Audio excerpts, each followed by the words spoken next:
What is up, track and field fans? Chris Chavez here, live from Eugene, Oregon, and we've got a jam-packed show for you here today. Essentially, if someone makes the Olympic team, they're coming down to sit with us the day or two after, once they get team processing out of the way.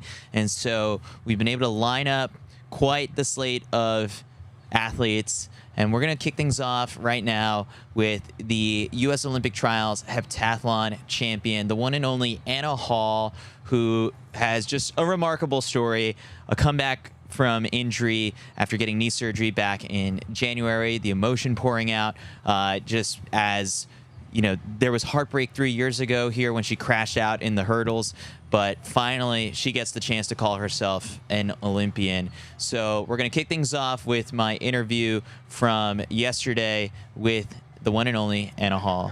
And then we're going to come back live shortly with some more guests that we have lined up. So here is Anna Hall. Seems like you've been wasting time trying to find your place in life. You need to get your ducks all in a row. So take some time to understand that life is a race. Ooh, for each and every man. Sometimes people we treat you like worn out shoes, but they don't know that you can't lose. Come and be a winner.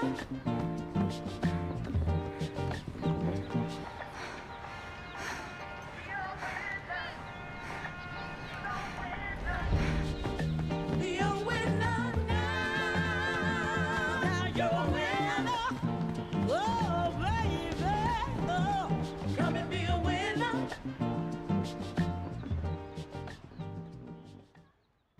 All right, we are back. CITIUS MAG live from Eugene, and I'm joined by the one and only Anna Hall, who can now add Olympian to her resume. Yes. How does that sound?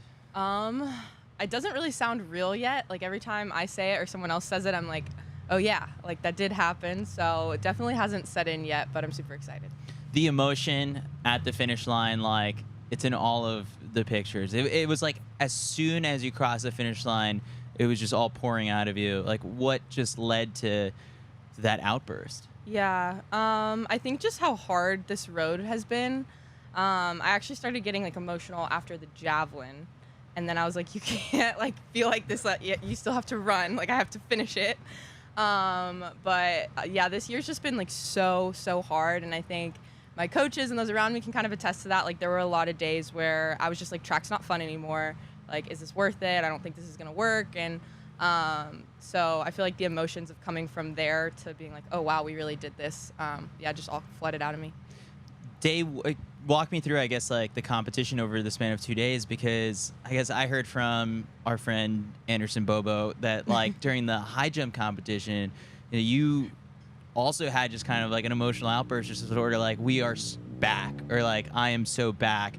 Like, what clicked, I guess, on day one, and then day two obviously was so epic? Yeah. For me, high jump has always been like such a touch and go event. Like it's one of my best, and it's my baby. I love it so much, but it's really scary. It's usually kind of painful, even when you're healthy. It's a very hard event to be good at, and coming back from my foot surgery, that was like the last thing to come. And so we kind of expected that with my knee, and it's just been terrifying. It's been painful in practice sometimes, and yeah, it's super emotional when that one's not going well. And I think my coaches kind of use that. They're like, high jump is a barometer for your overall confidence, because when I'm not doing well there, I just don't feel like myself, because I started out track as a high jumper. So I was like, I am a high jumper. And when I started to have some jumps where I felt like myself in the competition finally, and I was starting to be able to press that button and like be clutch, I was just like, I'm back. And I knew once I got through high jump, if I had got through hurdles and high jump with season's best, I was like, it's over. But I was really stressed about getting through those two. Yeah. I feel like every single time we've seen you at a meet, whether that was like at Florida Relays or New York City Grand Prix, every single time like reporters or people would talk to you, it'd be just sort of just like asking about sort of like the knee injury and just like the knee surgery. And it was like, she's working through it. I think it was just kind of like constantly like what I would come back to, like, there's no major update aside from the fact like it takes a lot of time and work.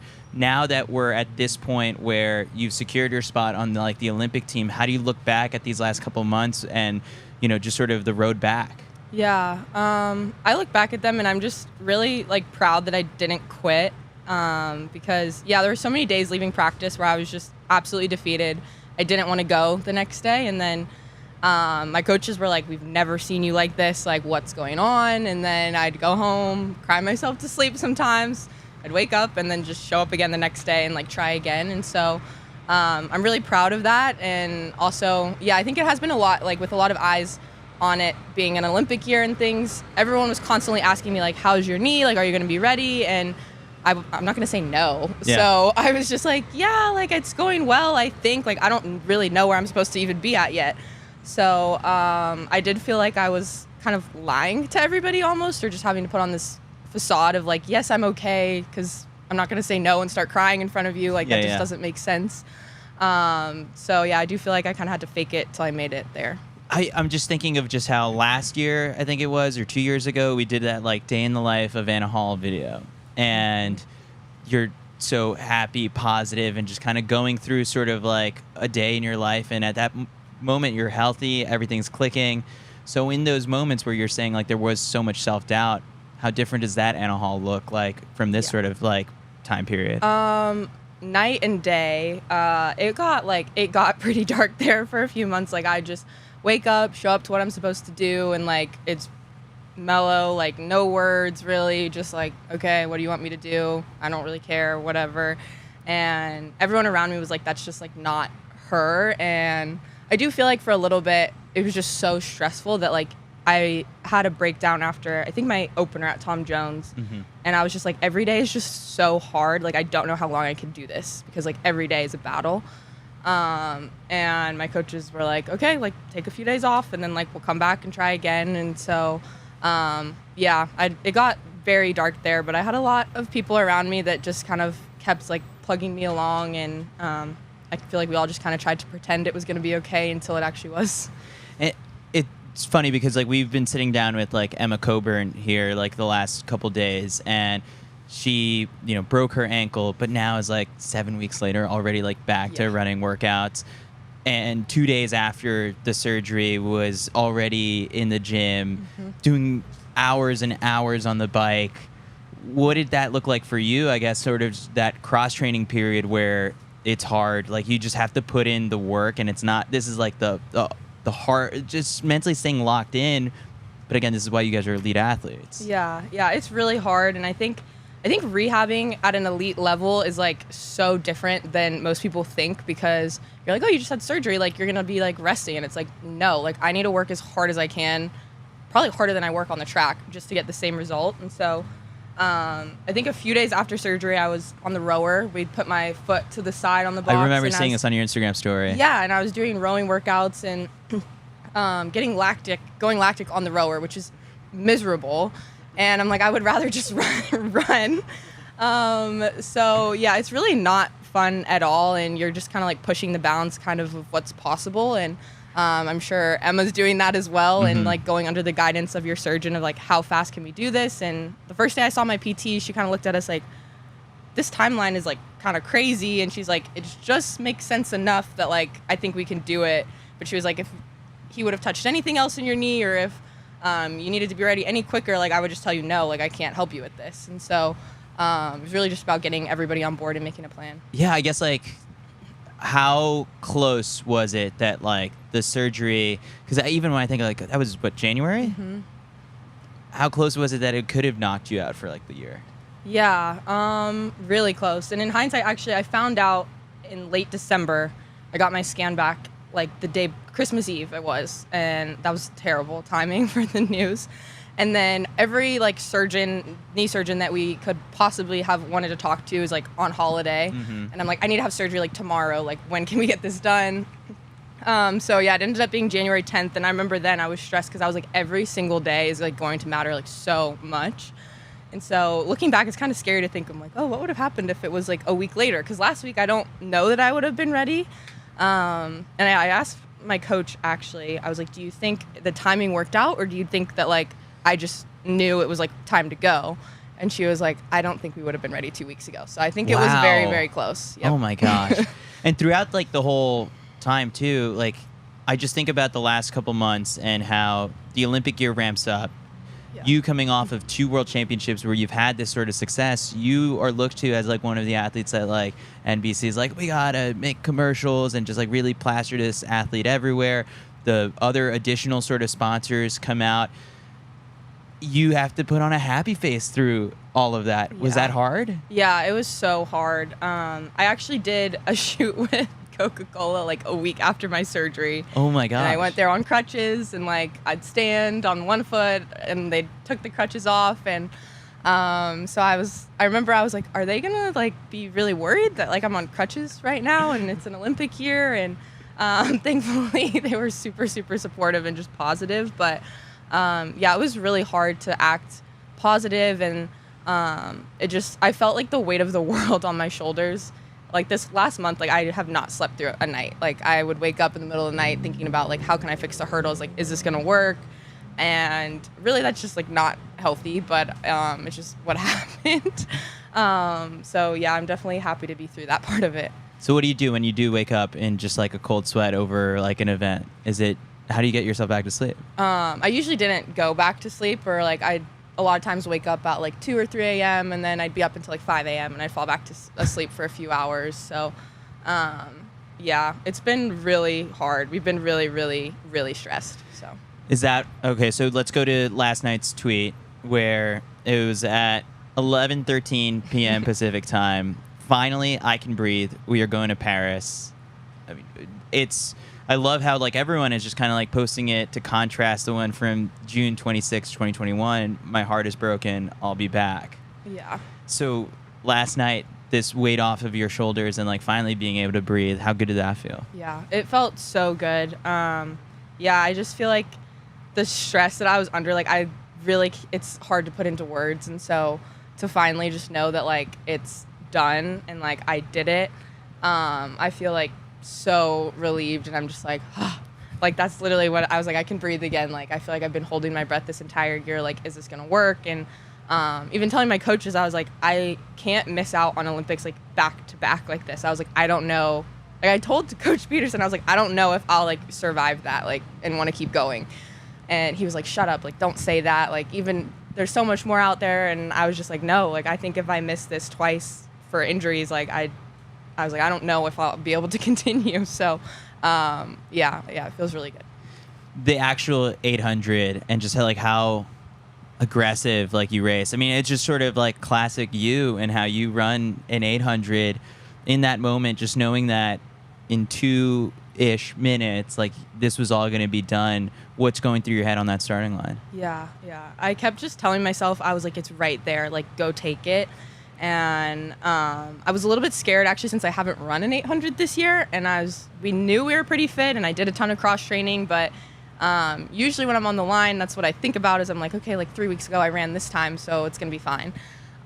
So definitely a little bit of anxiety there as well, and then I just tried to tell myself to run like for the January 10th Anna, and just thought about like how much pain I'd been through in the last 6 months. With the actual surgery was painful, all the different injections I've had in my knee are painful, like learning how to run again was painful, and I was like, 2 laps is nothing compared to that. So that's what I thought about. When you reunite with your family, which shout out to your mom wearing the CITIUS MAG I Love Track and Field hat and getting us some free advertising on NBC and at Hayward Field. What did they say to you, or what did you say to them? Because it was the first people you went to. Yeah. I mean, they have been my absolute rocks through this entire thing, and deep, dark Anna is not a happy Anna, is not a nice Anna. Like they've put up with a lot, and so just to go over to see them, it was so emotional, and they just kept telling me, they're like, you're an Olympian, like you did it, like I'm so proud of you, we knew you could do it. And yeah, that was such an emotional moment. And my oldest sister even, like, she was grabbing my face and she was sobbing, and I was just like, I've never seen them like that. And like I knew they were proud of me, but I didn't, I guess, really feel the extent of it until that moment. I was just like, oh my goodness. So yeah, that was special. All right, and then the other thing that you posted was your journal from like the last couple. Was this from yesterday or the last 2 days? Yeah, it was the last 2 days. Okay, Yep. so let's unpack some of it. All right, so I want to start with like first off, let's talk about your handwriting. You're getting some crap for your handwriting. I don't think it's that bad. Yeah, it's definitely not up to normal, I feel like, girl standards. I feel like I write like a guy. I've gotten that a lot in my messages, so thank you, guys. But yeah, not All my right. strong suit. All caps. I'm still here. This is my event, my title. I'm going to. Oh, I'm going to take it. Yeah. My spot. Okay. Yeah, I messed up the order there. Yeah, it doesn't go normal.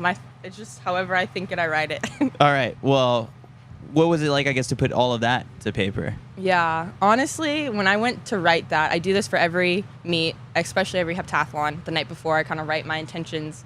And a lot of times I'm trying to tell myself how I want to feel. It's not necessarily how I actually feel. Mm-hmm. I kind of like write it into existence and set my goals. I remember I started writing that one and I like didn't know what to put because I've never done a heptathlon where I didn't feel ready going into it, honestly.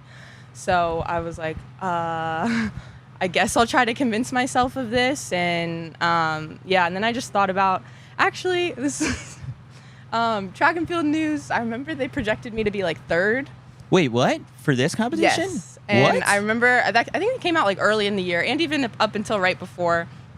And I remember when I saw that, I was like, I mean, it made sense on paper, so like no shade, but it like made me so mad. I was like, no, like I'm still here, like that is my title.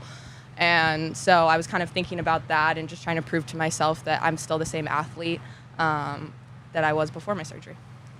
The part that someone highlighted in the comment section is, I am the nastiest competitor here, effing act like it.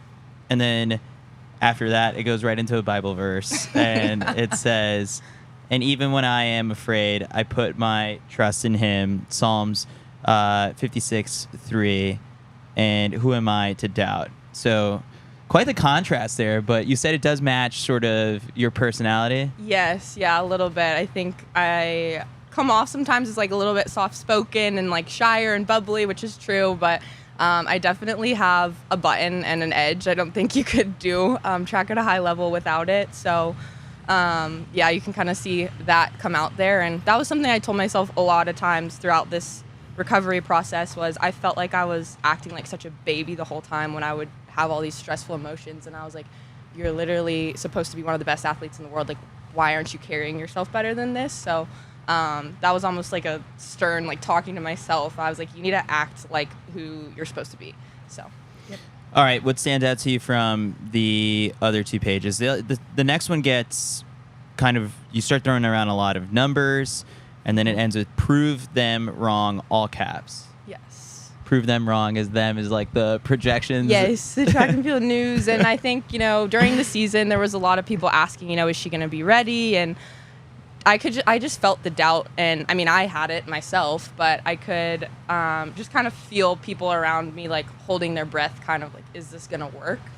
And I think that competitor in you was always like, I don't think there was anybody out there rooting against me, but I'm sure there were some people that weren't mad about it, if that makes sense. Yeah, so I think the person that I am, I like to have a chip on my shoulder, so I was like, I'm thinking about you. CITIUS MAG never doubted Anna Hall, just for the record, guys. All right, then if we flip to the next one, I can, I will, I must. I can, I will, I must. I can, I will, I must. Today I will become an Olympian. Enjoy it. I mean, it's just perfect. Yeah, that one, I can, I will, I must. Coach Peterson he writes us notes before big competitions the night before, and he's put that in there so many times ever since my first year at Florida. And then I remember my first NCAA title was the first time I used a journal like this. And actually the first page of that exact journal, I wrote like, today I will become an NCAA champion.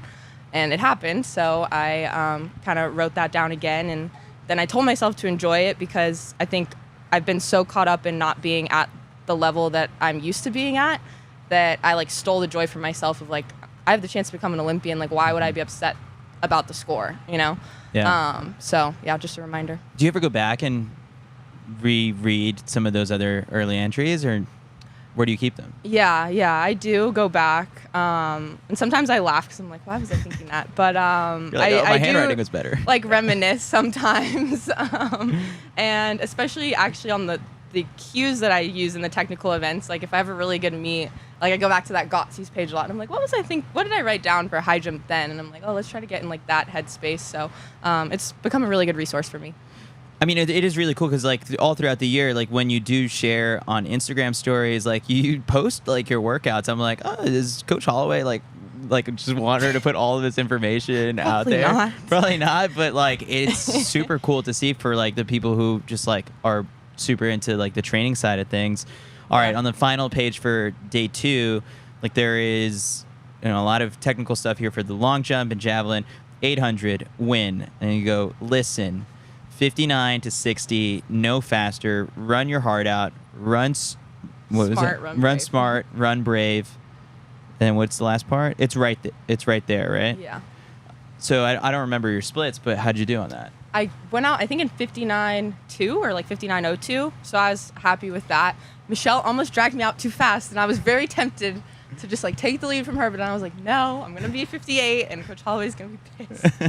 I was trying to really listen to them and not go out in 58, 57 like I usually do, and then just fight really hard coming home. So yeah. When you do post those workouts, it is just really funny because you always are like a second or two faster on all of the reps. Yeah. How often do you get in trouble? Every day. But I think they would be concerned if I run a workout and I hit the times, they would ask me like, what's wrong? So it's a weird dynamic because I'm like, I know that you guys like this because it's working, but then they like pretend they're like, well, you did that to yourself. And I'm like, you wrote the workout. Do you ever think that they're now writing the workouts knowing you're going to run 2 seconds faster? Yeah, I definitely think so because we've had the conversation before when Coach Holloway, sometimes Saturdays, he likes to get extra spicy and he'll put one time he put come through in 55, and I was like mad because I was like, that means I have to come through in 53. And like, you asked me to do that. And he's like, you were going to run 55 anyway if I put 59. And I was like, yeah, but then I chose to do it, not you telling me to do it, because now there's pressure. And so they're just like, oh, whatever. And so after I read the workout, I always ask them, I'm like, what do you actually want me to run? Because I know it's faster than this. And then we talk about it. All right, so you didn't post it yet, but I'm curious, what did you write this morning in the journal? I actually haven't written anything. Okay. I usually reserve the journal for during training and competition, so I'll probably write something in a few days when we get back to working out. I'll try to get my head right for that. Yeah. Did you go through team processing today? Yes, yeah, I just came from there. How did all of that sort of feel? I guess like putting on, the kit and just like, I know the paperwork is like the boring part of it, but like putting on the uniform and knowing, all right, like this is real. Yeah. Honestly, like I feel like emotionally like overwhelmed today. How much did you sleep? Like 3 hours. I couldn't. I had like an adrenaline dump, so I couldn't fall asleep, and then I woke up at 6. So we're gonna work on that. I need more sleep before Paris, but I felt surreal and like putting on the uniforms and stuff and like starting to get teary-eyed, and then I'm like, oh my gosh, this is really happening. Like I need to focus, and seeing so many other like competitors, coaches even. The Kentucky coach actually came up to me and he was like, yeah, like I remember seeing you in Lexington, like when you were training at regionals, and he was like, you were jogging and like I could tell something was off, like you were still limping, and he was like, I just didn't see how you were gonna do this. Mm-hmm. And like now you're here, like congratulations and stuff, and which is so nice of him to say, but I was like, why are you saying this? Like, I'm going to start crying again. So, team processing was really, really fun, but, a little bit surreal. I think last year before Budapest I think I remember asking you just sort of like, tell, the people out there, I was at USA's, just like how much of an epic battle and clash it was going to be in the women's heptathlon, at the World Championships in Budapest when you have like all of these big stars. Like, for the fans, like the competition is just as good this year too. Yeah. Like when we kind of take, like, how are you sort of setting up sort of like those storylines in your own head? Yeah. I think the competition's gonna be harder this year. I think the thing is gonna take a higher score than it did last year, and I'm excited. I think until this meet, I was like, I just need to get in the fight, and now, honestly, I was very pleasantly surprised with the 6,600 for considering we're not firing on all cylinders, and happy to see like progress in high jump and long jump, even though those didn't fully show on the paper. So now I'm like, okay, I've got like a lot of points I can chase these next 6 weeks to like really be in it to fight for gold. Nafi's in great shape. She just won Europeans, and I think hopefully Kat's healthy. I don't know what happened there, but she always shows up ready to go, just like last year. So I think it's going to be really stiff, and a lot of the girls like in that like 6,600 range. There's more girls in the 6,600 range I think than ever before, and usually that medals. And so I think it's going to be a really deep competition, and yeah, a big war. So it's also awesome. USA is fielding a full team, and like your teammates in this one. I mean, you immediately pulled out the phone while on the track on the victory lap, and we're like, we're going to Paris, and like you, Sha'Carri, Talia, like it's gonna be awesome. Yeah, it's gonna be so fun, and I think this multi, like, it was so emotional for all of us. Like, we were all overcoming different things, and Talia especially, like, that was the grittiest like multi I've ever witnessed up close. The amount of third attempts time she had to clutch up in high jump, long jump, javelin, and like you can, when you're up close like that, like we can feel each other's emotion. So I was like so happy for her, and yeah, I can't wait to go to Paris with her. We like talk about it sometimes. Both of our dads are like big track dads, and we're like, we have to make the team for them. We said before, so I'm glad that we did. I remember last year in Budapest, just sort of like, didn't Sha'Carri give like some epic sort of speech like for the 800? Before the 800. Yes. In a competition like this, there's no like epic speech among like everyone, is there? No, not really. Because like you're all battling for 3 spots. Yeah, it was pretty tense. I'm not gonna lie. Yeah, I mean everyone's friendly, but yeah, it was definitely tenser. I think emotions were running high, and also I was very stressed, so I probably didn't notice all the talking as much as normal and like engaged, because I was like, I'm going to listen to like these 3 people and like speak to no one else. But yeah, definitely tense scenes in the multi-room. Are you taking French on Duolingo or anything like that? Like just kind of to immerse yourself in the French culture? I haven't yet. My brother-in-law is actually, his first language was French. He's Okay. French Canadian. So my sister speaks a little bit of French now that she's married to him. So I'm gonna learn from them. Yeah. Awesome. Well, Anna, we're looking forward to rooting for you in Paris, and congratulations. You now are an Olympian and get the tattoo after the game. We were talking about this before. Yes. Yeah. I'll get the tattoo as soon as I get back, and I'm getting a dog. Those are like the Wow. Do two you know what to-do kind lists. of dog? An Australian Shepherd. I've been talking about this nonstop to like everyone around me for the last year. So. Yeah. Wow. Well, you've earned all of it. All right. Thank you so much, Anna. Thank you. Seems like you've been wasting time trying to find your place in life. You need to get your ducks all in a row. So take. Seems like you've been wasting time trying to find your place in life. You need to get your ducks all in a row. So take some time to understand that life is a race. Ooh, for each and every man. Sometimes people will treat you like worn out shoes, but they don't know that you can't lose. Come and be a winner.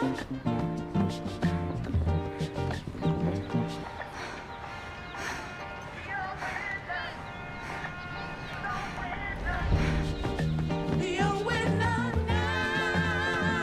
Now you're a winner. Oh, baby. Oh, come and be a winner.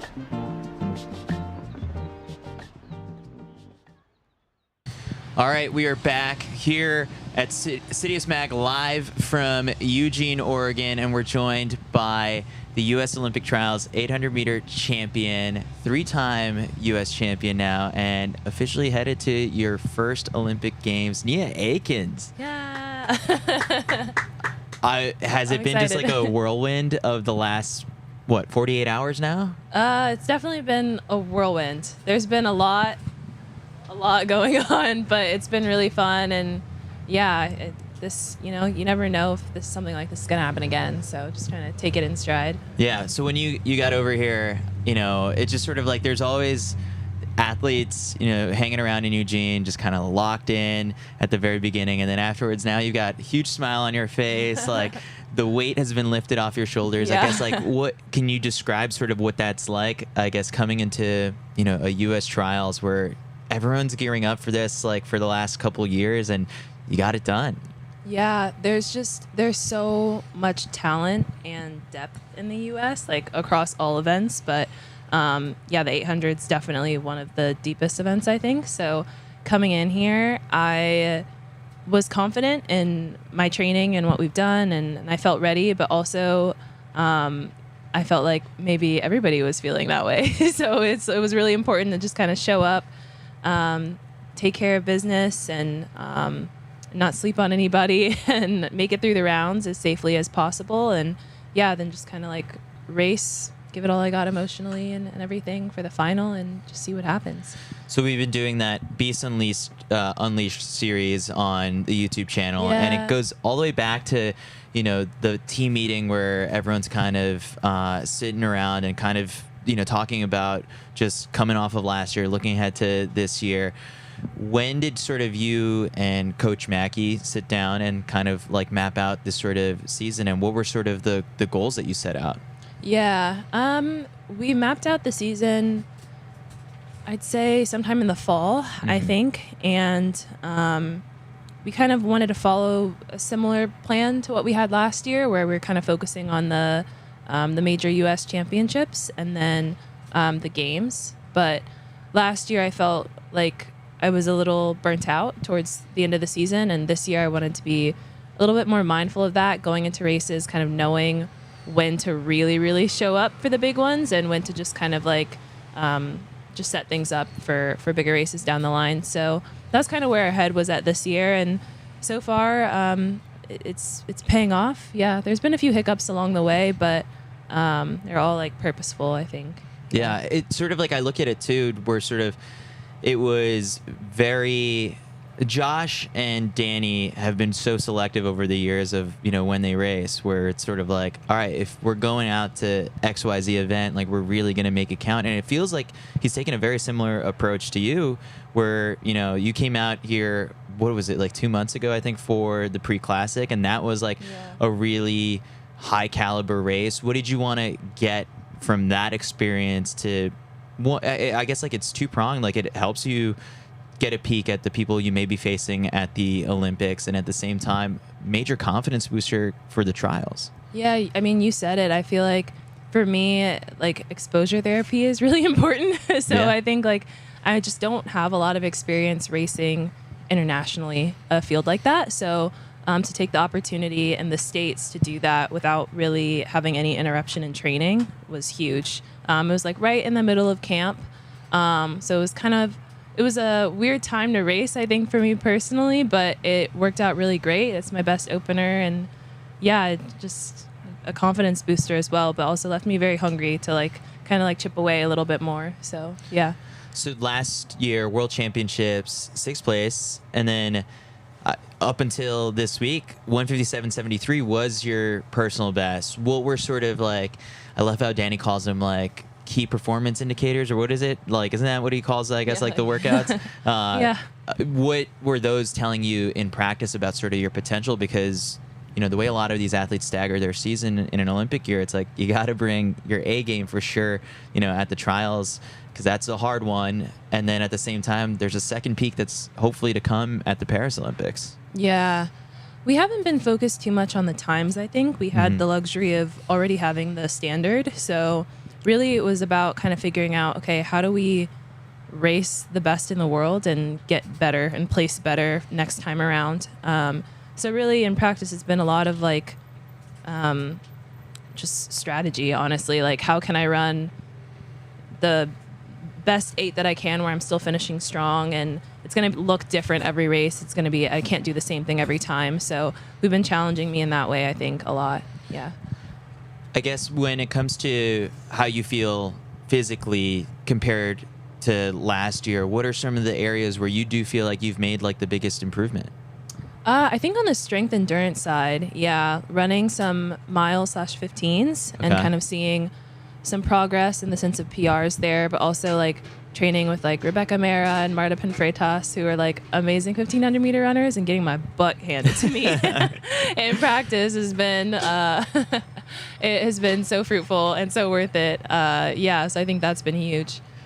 Let's walk through, I guess, like the final here, or I guess let's start with just sort of like the rounds. What did you want to execute in round 1 and round 2? Because I feel like in the 800, what we've sort of seen is like people were trying different tactics throughout the rounds to get ready for, you know, the final. What were you trying to get out of those first 2 rounds? Yeah, I mean, we are the social experiment, right? Like we like basically mirrored the Olympics schedule wise, and it's different for the women because we had the 2 harder rounds back to back.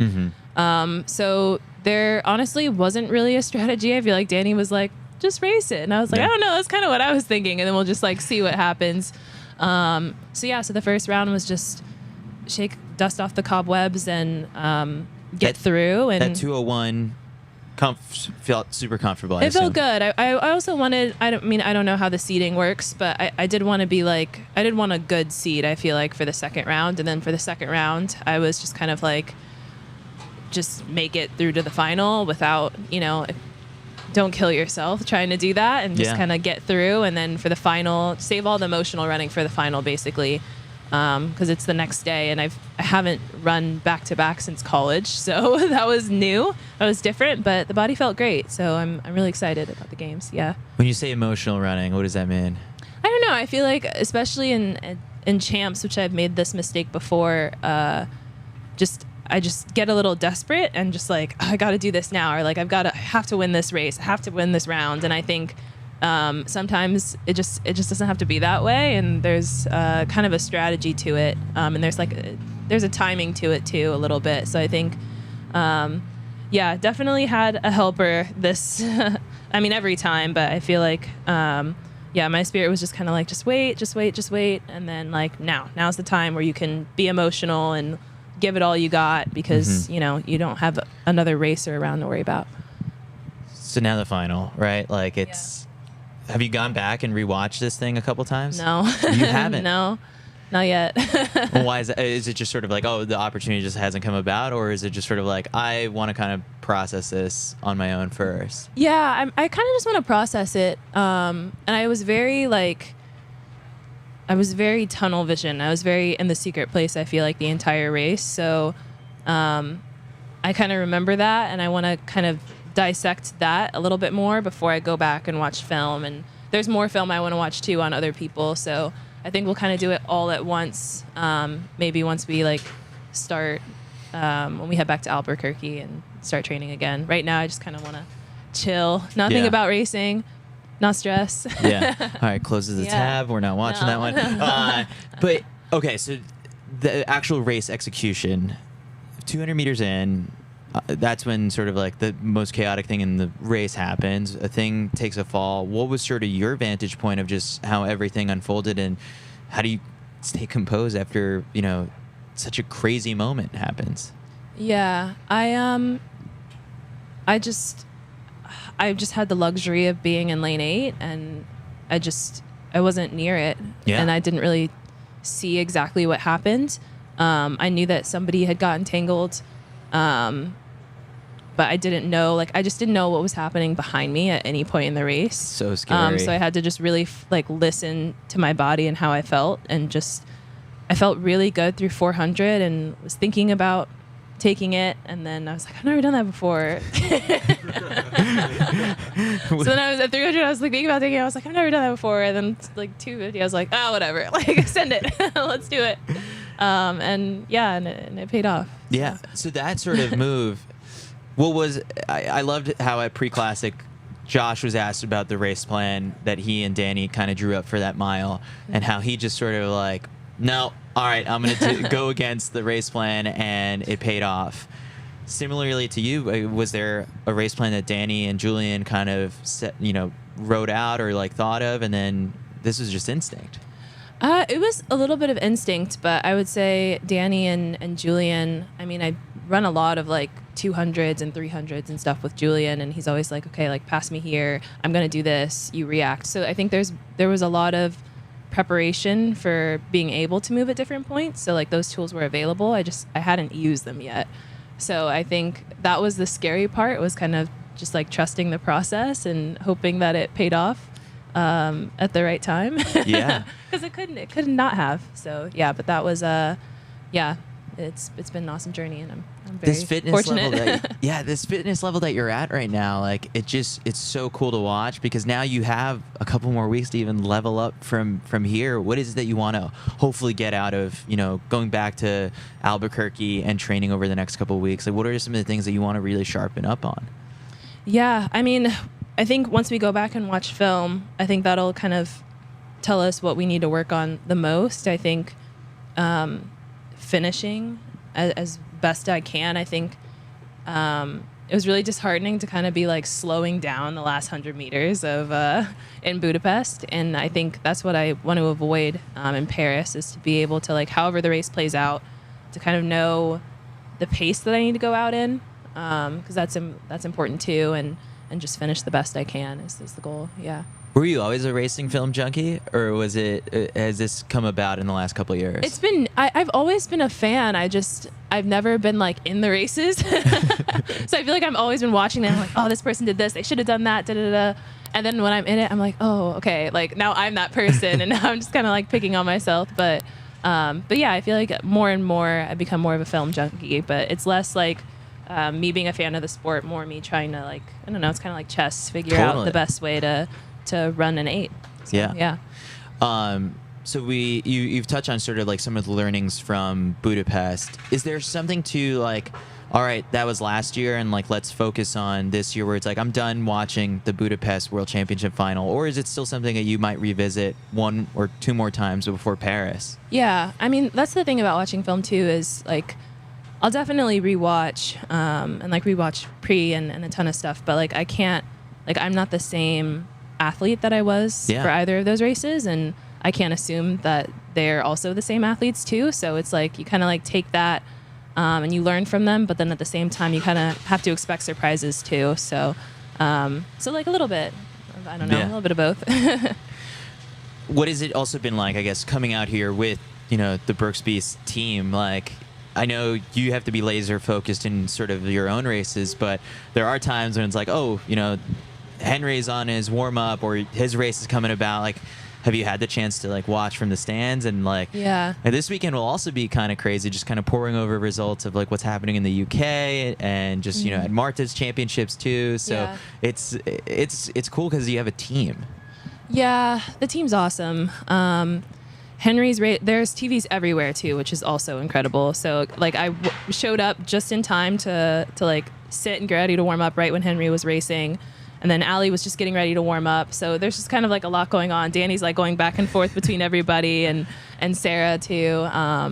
But yeah, so like it's a little bit of trying to, like, I don't know, stay focused, but also like we all get so excited for each other. So it's kind of like that makes it a little bit tough. But being the first half is just like such a dream. Yeah. Because now I'm done, and like I can watch the men's 8 in the stands and cheer and not worry about recovery, and so I'm really excited to just be a fan of the sport for the remainder of trials. In one of the most recent videos I think that we released, I think it was kind of like Danny and Julian giving an update on just like the team spring, and Julian says like the pack has never been stronger. Do you feel that? I do. It's funny. We, in our last team meeting before trials, we were talking about just like how great everybody was looking, but also like my team we're a bit ridiculous. Like there's just like so many like eclectic personalities kind of coming together. So we also have a lot of fun too. So it's cool to see how the culture has just like every year just kind of like blossoms in a different way. But we're just all super like comfortable with each other, and everybody's just like being themselves and goofing off and stuff. But then when it's time to work, the work ethic is the same, I think, across the board. So yeah, it's pretty cool. What I love sort of about just like the dynamic of the team, now that I kind of just like look at the names and some of the credentials, it's like someone like Henry has been to so many of these U.S. championships and like come up just shy, but he's always kind of in the mix. And that includes at like previous U.S. Olympic trials. And when the trials and the Olympics is like the pinnacle of our sport, that a lot of people view that as like, this is going to change my life, and like it's going to change like the trajectory of my career.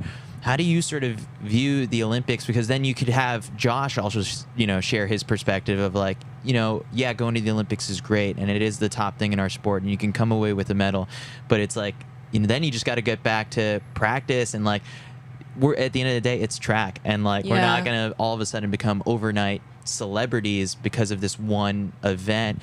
In your head, did you sort of like have to minimize the glitz and glam of the Olympic Games, or is this something that you really have always wanted, and this would have been really crushing to not make? Yeah, I think gosh, Henry 3:32. Yeah. Incredible. Like that final was so fast. But yeah, like his perspective was really beautiful, because afterwards he was just like, I just did the best that I could, and like I was rewarded for it with the time, and he was really excited.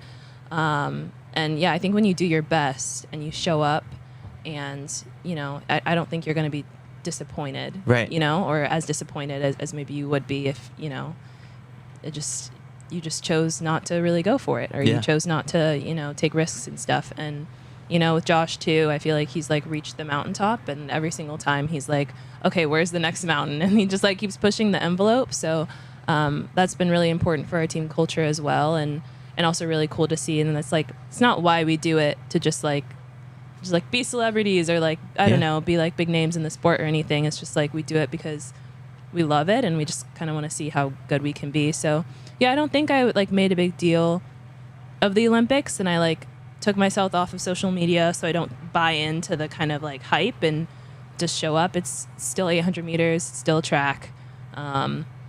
Yeah, I've done it before. I think when you take that, when you strip everything away from the race itself and just kind of see it as what it is, like it's just like a hard workout. I think I would have been disappointed if I didn't make the team, but also like if it's not for me, it's not for me. I don't want anything that God doesn't want for me. So, but I appreciate that he had this in the cards for me. Yeah. So yeah. We don't have to worry about just like the what if. All right, we got Mac with a question. Yeah. After winning your outdoor U.S. title last year, did you come into this year feeling any sort of additional pressure to sort of repeat? And do you relish sort of your position now as the best U.S. 800-meter runner? Now that you're you're back-to-back, you're a 3-time U.S. champion, now back-to-back outdoor champ. Yeah, I didn't feel any pressure, to be honest. The depth is like I said, is insane. Like it could be anybody's day, and you never know if who's up today is going to be up tomorrow, and today's a brand new day. So I kind of came into it just kind of feeling like anybody had a chance. It could be anybody's race. Like anything could happen. So anything did happen. So you just never know, you just never know. And I guess another question I have is, how frustrating was indoor championships for you? You were clearly fit this indoor season, and you ended up, I think you were sick. I think you went to the hospital, if I remember correctly, and then also you had your shoe stepped on and was flown off in the prelim. How did you kind of bounce back after that? And I guess during the moment, how frustrating was that for you? Yeah, in the moment, I think so much was happening at the same time that I didn't really have time to process it. I just, I felt like I was meant to keep fighting through, not knowing what the result was going to be. So I was disappointed to I had gone through all that and then gotten third. But also at the same time, once the dust kind of settled, I was like, okay, I went through all that and I got third. Maybe I should race again if I'm feeling healthier and just kind of see what's left. But yeah, kind of like what I said earlier, you never know, you never know what's going to happen. Crazy things happen all the time. That's our sport. You have to be ready on the day. And, Allie was ready on the day. Mm-hmm. And that's what happened. And, I'm extremely happy for her because she's had her own journey. And, it's been cool that we get to kind of cross paths and go back and forth, So yeah, it just happens. How do we feel about this team just sort of as personalities, and I think it's one of the most fun group of women that we could put together, and we just had Juliette on earlier today, and then looking at the pictures from after the race, everyone is in just total shock. Yeah. I mean, like I said, I didn't really know what was happening behind me, so when I saw the names, I was like, what? You're I wasn't surprised by Allie or Juliette, but at the same time, I was just we did that. And it's not maybe the people that you would have expected on paper, just if you like look at the past trials or, last year even or anything. But like Allie's been crushing it all year and she's been getting better. And, after her champs last year, she just came in with a fire that you just can't mess with, and Juliette's just been on a roll in CAA indoors and then outdoors, and then showed up, like, I think she ran sub 2 in like the semi too, and then came back in the final. Like, that's crazy. That's insane. So it's really cool, like to be able to go with these ladies. I'm like inspired by them, and I feel like we've been building each other up, which is also what's really cool about this particular group is I feel like I know them a little bit more personally. So yeah, I'm just really excited. Team processing for the Olympics a little different than like a World Championships. More paperwork, more uniforms to put on. What was that sort of experience like for you? Just to see yourself in the kit. I think because of Budapest last year, I wasn't so as enamored by everything, and I also like did not sleep a single second the night before. So I was just kind of like not really present for everything, but there were snacks. The snacks were awesome. And it was a very long process. Ralph Lauren was really cool. Getting fitted for like the opening ceremonies and closing ceremonies fits was really cool. And then PJs and just all this. I'm like, I don't even know how I'm going to take all this stuff overseas with me.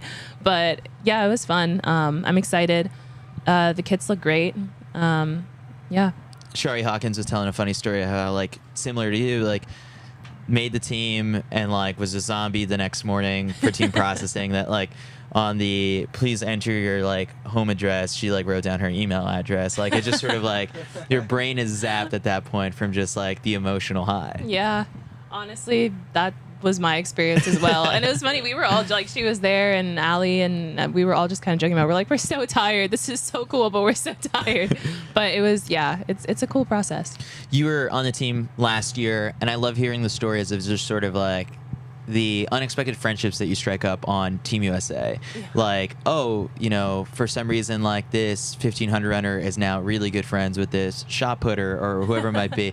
Like, did you have one of those friendships blossom last year, or is, like, there's someone that you're looking to for this team that you're like, you know what, I would really like to get to know that person?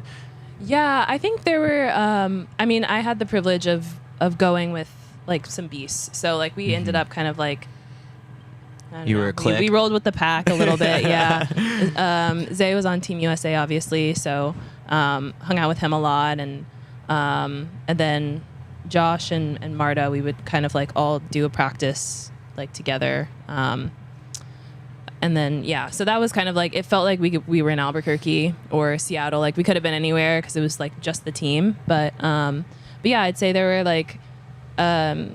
In Zurich, there was this moment where, like, I also, talked to Raven a little bit, but there was just some chaos that was happening in Zurich before we towed the line. And there was this moment where we just, like, looked at each other and we just died. Like, we were just laughing so hard. And I don't know. There's just, little friendships you just build, or people that you get to know a little bit more.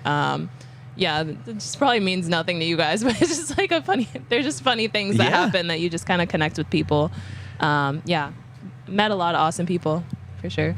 Outside of your own sort of competition, I know, like, it is tough when it's like, oh, like, I made it to the Olympics, I want to go see this and that, and it's like, but you gotta focus on sort of like the job. Are there any little tiny things that you kind of want to be like, hey, like, I'd love to, if it fits in my schedule, get out to see a gymnastics competition, or I don't know, like, what are the Olympic things you're looking forward to? Yeah, I feel like there was a list at some point that I was like, oh, if I do this, I want to do like A, B, and C. And now I'm just kind of like, oh, I just want to race. Yeah. And then after that, we'll see what happens. But my family's coming too, so I think they'll kind of help dictate like what we do and stuff. And then also, like, I'll be spending some more time in Europe, hopefully afterwards, racing. So, might explore. Yeah. Take the train somewhere, go see Marta in her hometown. So, yeah, we'll see. This is a fun one that, like, I like asking, just sort of the family. Did anyone book anything for Paris before the trials? like lock down an No. Airbnb or a flight? No. No, they didn't. My dad didn't come to this meet though. He was like, "I'm Was you going nervous? No, he was like so confident. He's like, I'll see you in Paris. Wow. I was like, Dad, that's a risk, but it was worth it. So yeah, Oh he's my like, I'll gosh. sit this one out for the big one. Wow. So yeah. So smart. All right. Well, Nia, I appreciate you stopping by, and it's been so much. Actually, wait, one more. Just kind of thinking of just like how athletics and like the sport sometimes influences your creativity when it comes to like your music. Yeah. Does this experience or anything like that like lead to some early thoughts on paper, whether it's like, you know, future lyrics or whatever it might be? Yeah, I've written a few songs since. Since the race? Yeah, I didn't sleep, so I was just Wow. up, and there's a grand piano in the graduate. So, yeah, and I brought my guitar too. So just definitely written some songs, which now I'm like, because I'm trying to put together an album, and I just keep adding songs that I want to produce. So it's just gonna take a little bit longer, but sometime in the fall, hopefully, I can like put it out. But yeah, definitely influences it for sure. That's so cool to hear. Is this Yeah. like going to be like a 31 track like album like Taylor Swift? Oh gosh, no! I was listening to that on the drive down though. It's so good, and I think there's just so many different like themes in it that just kind of like all compile and become cohesive. And I feel like my songs are just kind of like about so many different things and are kind of all over the place. So I feel like it was cool to like listen to that and be like, okay, maybe it's okay that it's patchworky. Are you a music In in a the way. warm up area person? Sometimes, yeah. Here Yeah, at the I am. trials? Yeah. What were you I- listening to? I was listening to kind of all my like songs kind of on repeat, and then I have this voice recording of like a worship service from like I don't even know how far back ago, but it's like 15 minutes long, and you can kind of hear like the congregation, like I don't know. So I was listening to that on repeat, and it's just like a girl and playing guitar, and I just kind of get lost in the guitar. So that was kind of like the big one for me, I think. And then obviously the Christmas trap is my favorite genre. music. Okay. Nice.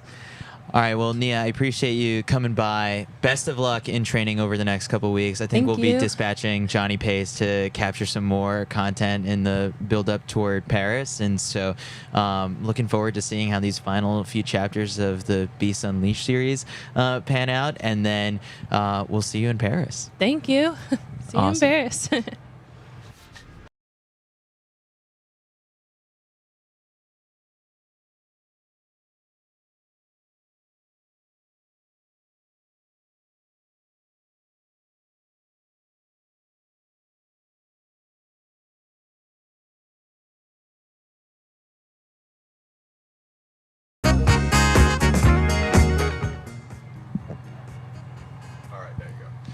All right, welcome back to CITIUS MAG live from Eugene, Oregon, and we've got another slate of guests who have just electrified Hayward Field and just got through team processing. So the family's going to Paris.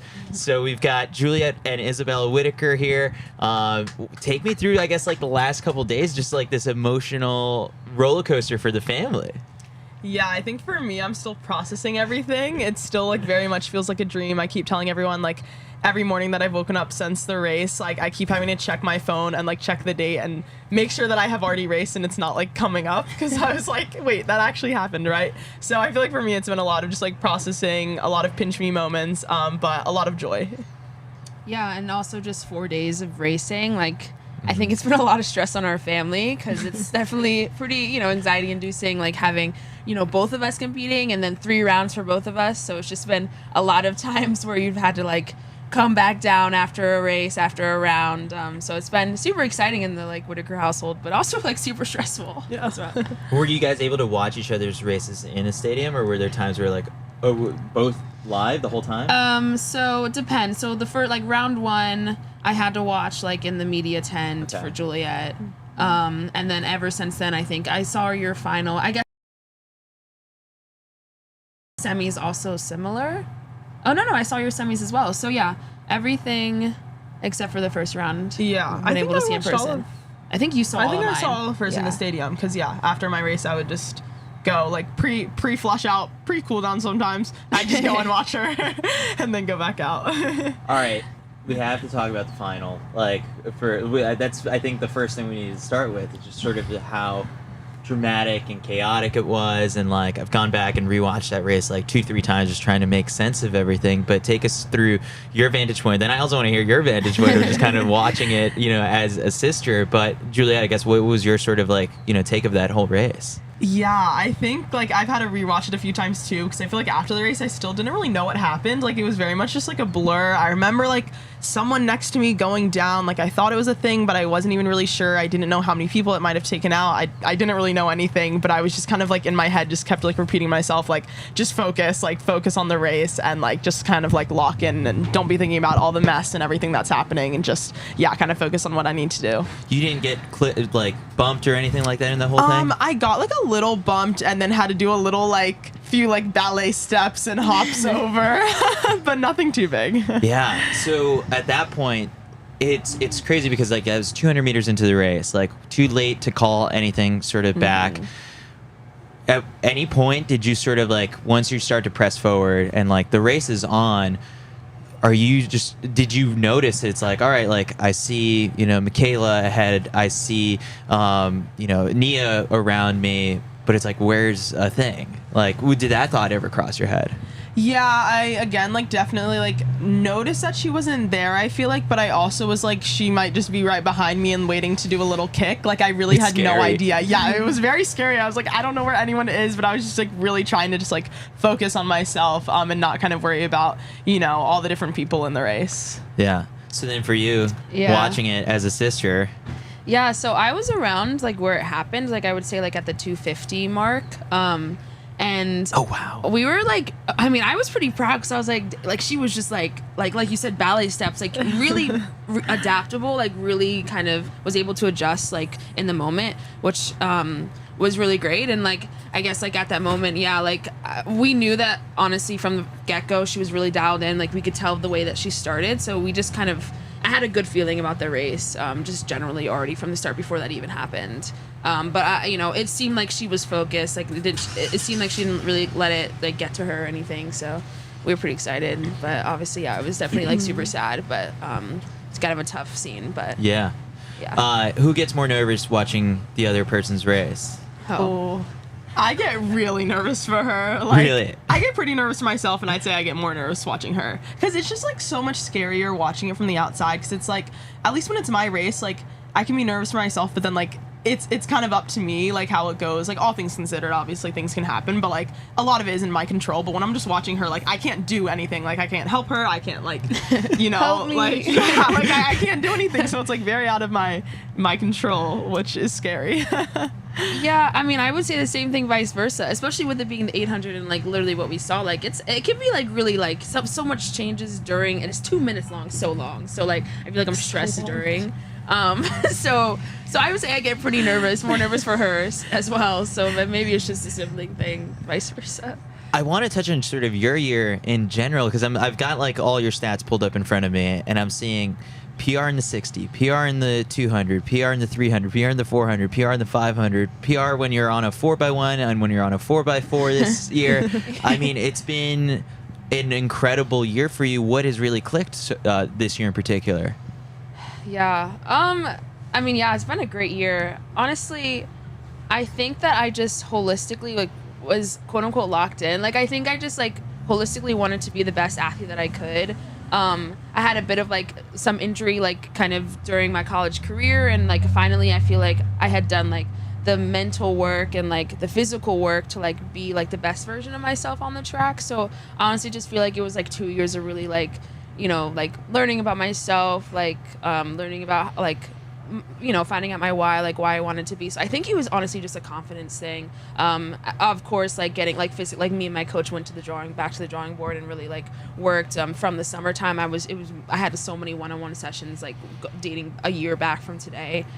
So I think there's a lot of things, but in those sessions, what are you discussing? Sort of like, we look at sort of, you were in an epic NCAA final that like historically has just never been sort of that fast, and you held your own.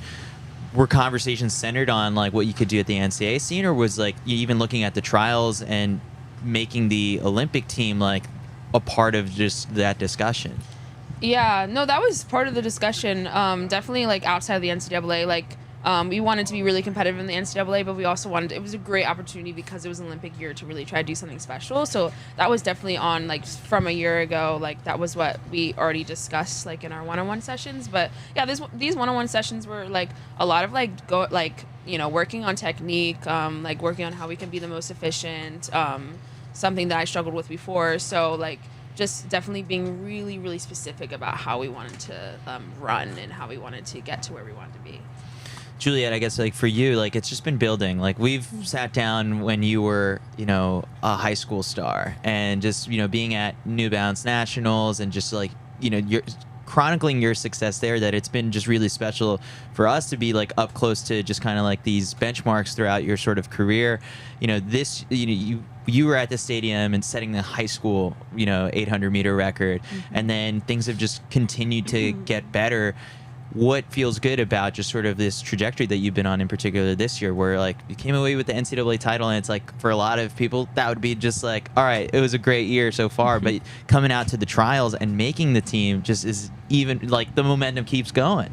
Yeah, I think honestly I'm just like very grateful to have stayed like I feel like patient through this whole thing. Like I feel like coming in, like especially after last year, like I was obviously very happy with like the year I had, winning like the DMR at nationals with my team, and getting second in the 800. But like I feel like I did kind of feel like there was a lot left that I wanted to do. Like not making outdoor nationals was pretty hard for me, and then falling at USA's, like there was just kind of a lot. And even like up until obviously a few days ago, like I hadn't PR'd since high school. Like I still had my same PR from here at U20s my senior year. So I think honestly I just kind of had to keep my goals the same and just like stay patient through it all, which in the end like I think made it so much more worth it, like coming away with how this year went with my national titles and then making the Olympic team, and finally PRing. Like it just, I feel like made it all so much sweeter.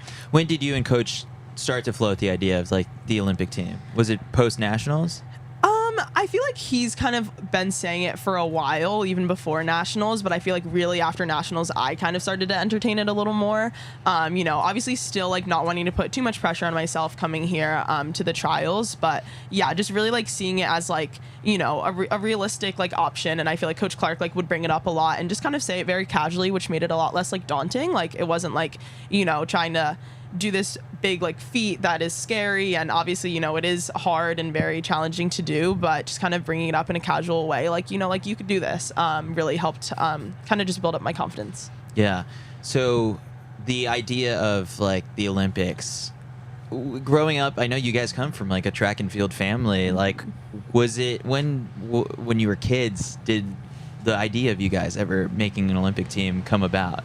Yeah, I mean, honestly, we both swam for a long time, about like 7 years, I think, before we started running. So I feel like if you were to ask me if like, I thought I would go to the Olympics when I was a kid, I probably would have said yes, but I probably would have said in swimming. I was like, like I'm going to be swimming the 100 and 200 breaststroke at the Olympics one day. And so I feel like it wasn't until like, more so like high school and really honestly college that I started to really think of it as a possible, outcome in the track world. Yeah. Yeah, no, agreed. Like swimming was definitely like our forte back then. But I will say like we love to race each other. Like we did run around a lot as children, and like and Juliette was a very big like Girls on the Run kind of. I don't know if you've heard of it, but yeah. So we definitely had like dabbled in track, and I guess like when we made the switch over, like it felt very like, it just felt like that was where we wanted to be and like should be. Swimming was definitely like great, and it taught us a lot. We were just talking about this, like how to be a disciplined athlete, like a lot of things, because swimmers are just like a different breed. But like we definitely knew that track and like that was where like we kind of belonged, and I think we just were prolonging that, and then we finally gave in to with what felt natural. So I guess like from all these years, like I know this meet is probably like really special now, but before this, like was there any one particular meet that really stood out to you as like, I love that we get to do this together, like, or that there have been a lot of these shared experiences along the way? For sure. I mean, to be honest, we actually don't get to see each other very often throughout the season. With her being on the West Coast and me being on the East Coast, we rarely go to the same meets. But like NCAA's this past 2 weekends or 2 weekends ago was like really special. I was telling someone that it feels like super comforting to have her here. Because especially like, you know, at a big meet like NCAA is similar to like Olympic trials, like you want to do well. But there's something like really nice about like seeing her on the warm-up field, because luckily our events are like right next to each other, so like we'll put our bags like next to each other, and like it's just nice. And you know, I don't get that sense of comfort kind of when I'm like, you know, just doing my thing on the East Coast and she's on the West. So it's definitely super special. Yeah, I definitely agree. I feel like, you know, 2 weekends ago at Nationals was like the first time we really got to race, because even we did like a meet in indoor in Boston together, but even that, like her race was like early in the day. Like I went and watched her race and then went back and got ready for my race, so it still didn't even really feel like we were racing at the same meet. But I feel like at Nationals, it was so fun just like being on the warm-up track, and like I would get like so scared by everyone I saw, and then I'd be like, oh wait, it's Bella, like hey, it's not that deep. So yeah, it's been fun. So Bella, I guess like we had Quincy Wilson on the show yesterday, and so he also, you know, he finished 6th. He's a relay pool candidate, I guess. Like, what is sort of like your sort of standing right now? Like what has Team USA sort of said so far? I know you went through team processing, but I guess like we don't know officially, right, for a couple more days or something. Yeah. So we don't actually technically know for a couple more days. I think the 30th is like the date they gave us. So, you know, I'm you know, crossing my fingers. I'm gonna be there anyway, to be honest, because Juliette's going to be there, and I'm definitely gonna go to support. But I would love the opportunity to do it myself. I think I've also earned it. So I am really hoping that I get to go. But as of now, it's just kind of, we'll see. Yeah. Which is stressful. Yeah. There's nothing I can do. Yeah. So the idea of the Olympics, we were talking kind of like before we came up on the set, just sort of like all the glitz and glam that comes along with it. I guess like Juliette, what are you looking forward to the most? You know, the opening ceremony I was explaining to you is like along the River Seine, and like maybe you get some tickets to go to some events. Like, you know, it's fun because it's like you are out there to have like a great time, but at the same time, it's also a business trip for you. Like you've got to lock in for competition. Yeah, I think it's definitely going to be something I have to kind of balance, and like, you know, I have to pull myself in sometimes when I'm, you know, having those surreal moments. But I think, I'm really excited for the opening ceremony, but also just like excited to be like on Team USA with so many like athletes that I've been like watching on TV, I feel like for forever, and like hanging out with like Nia and Allie will be so fun. Just such a fun group, and just really getting to know the rest of Team USA in like, I feel like a different atmosphere than we're usually used to seeing each other. What did you take away from that U20 sort of championship experience in Colombia? That like, yes, it's a younger crowd, but like coming into this, like there's some of those athletes will also be like at the Olympics. What did you learn from that experience? Because it's the global championship experience that's on your resume right now, and like Nia and Allie have been to, you know, World Indoors and World Outdoors before, but you also have, you know, a little bit of experience against internationals. Yeah. I think I definitely just like want to remember just to like have fun. I feel like going into like Worlds a few years ago in Cali, Colombia, I like put a lot of pressure on myself, and was definitely very scared and very intimidated by like seeing all these different, you know, countries and the different athletes. But I think I just want to remember that, like, you know, just like everyone else, like I earned my spot to be here, and like, you know, I belong here just like anyone else. So really just going out there, putting myself in it, and just having fun and just enjoying the experience. Like it's such a cool experience, and it's, you know, one that obviously so many people, you know, try to achieve in their like in the sport, and just I feel very honored to be able to have that experience, so I just want to soak it all in. And Bella, I guess like if you get the call to be on that 4x4, I mean the 4x4 is just like the list of names just over the years. It's just been just sort of like, you know, you've got Alison Felix, Tallulah Muhammad, like a Thing Mo, like these star names who are part of like these relays. You know, what would it be like, I guess, to add your name sort of, you know, to that list of athletes who have represented Team USA like in the 4x4? Yeah, I mean, it would be incredible, to be honest. Like you said, like there's been so many super talented and just like super just amazing people that I've had the opportunity, and I'm sure like if I do get the opportunity, like even like this Olympic year, like there's so many people that I would love to be on a relay with. So I'm really hoping that that's gonna come true for me. But regardless, we'll get back to it anyways. But yeah, it's gonna be kind of an honor, and I'm excited for that. What are the family? How big is the family that's going to come out for the Olympics? Trying to figure it out Yeah, right now. I think nothing is for sure. Extended Definitely family, mom, like, yeah. I think our dad, our 2 older siblings, and yeah, And then That's a somebody- lot we'll of see who flights to else. Paris. Yes. Yeah. Yeah, Lots that's what of they're flights trying to to figure out Paris. right now. And very last minute, so. Amazing. Well, thank you guys for stopping by, and I'm hoping the whole family gets to go to the Olympics for the both of you.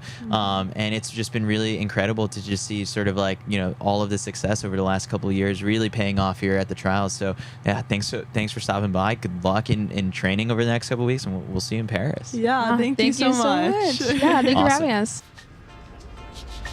Seems like you.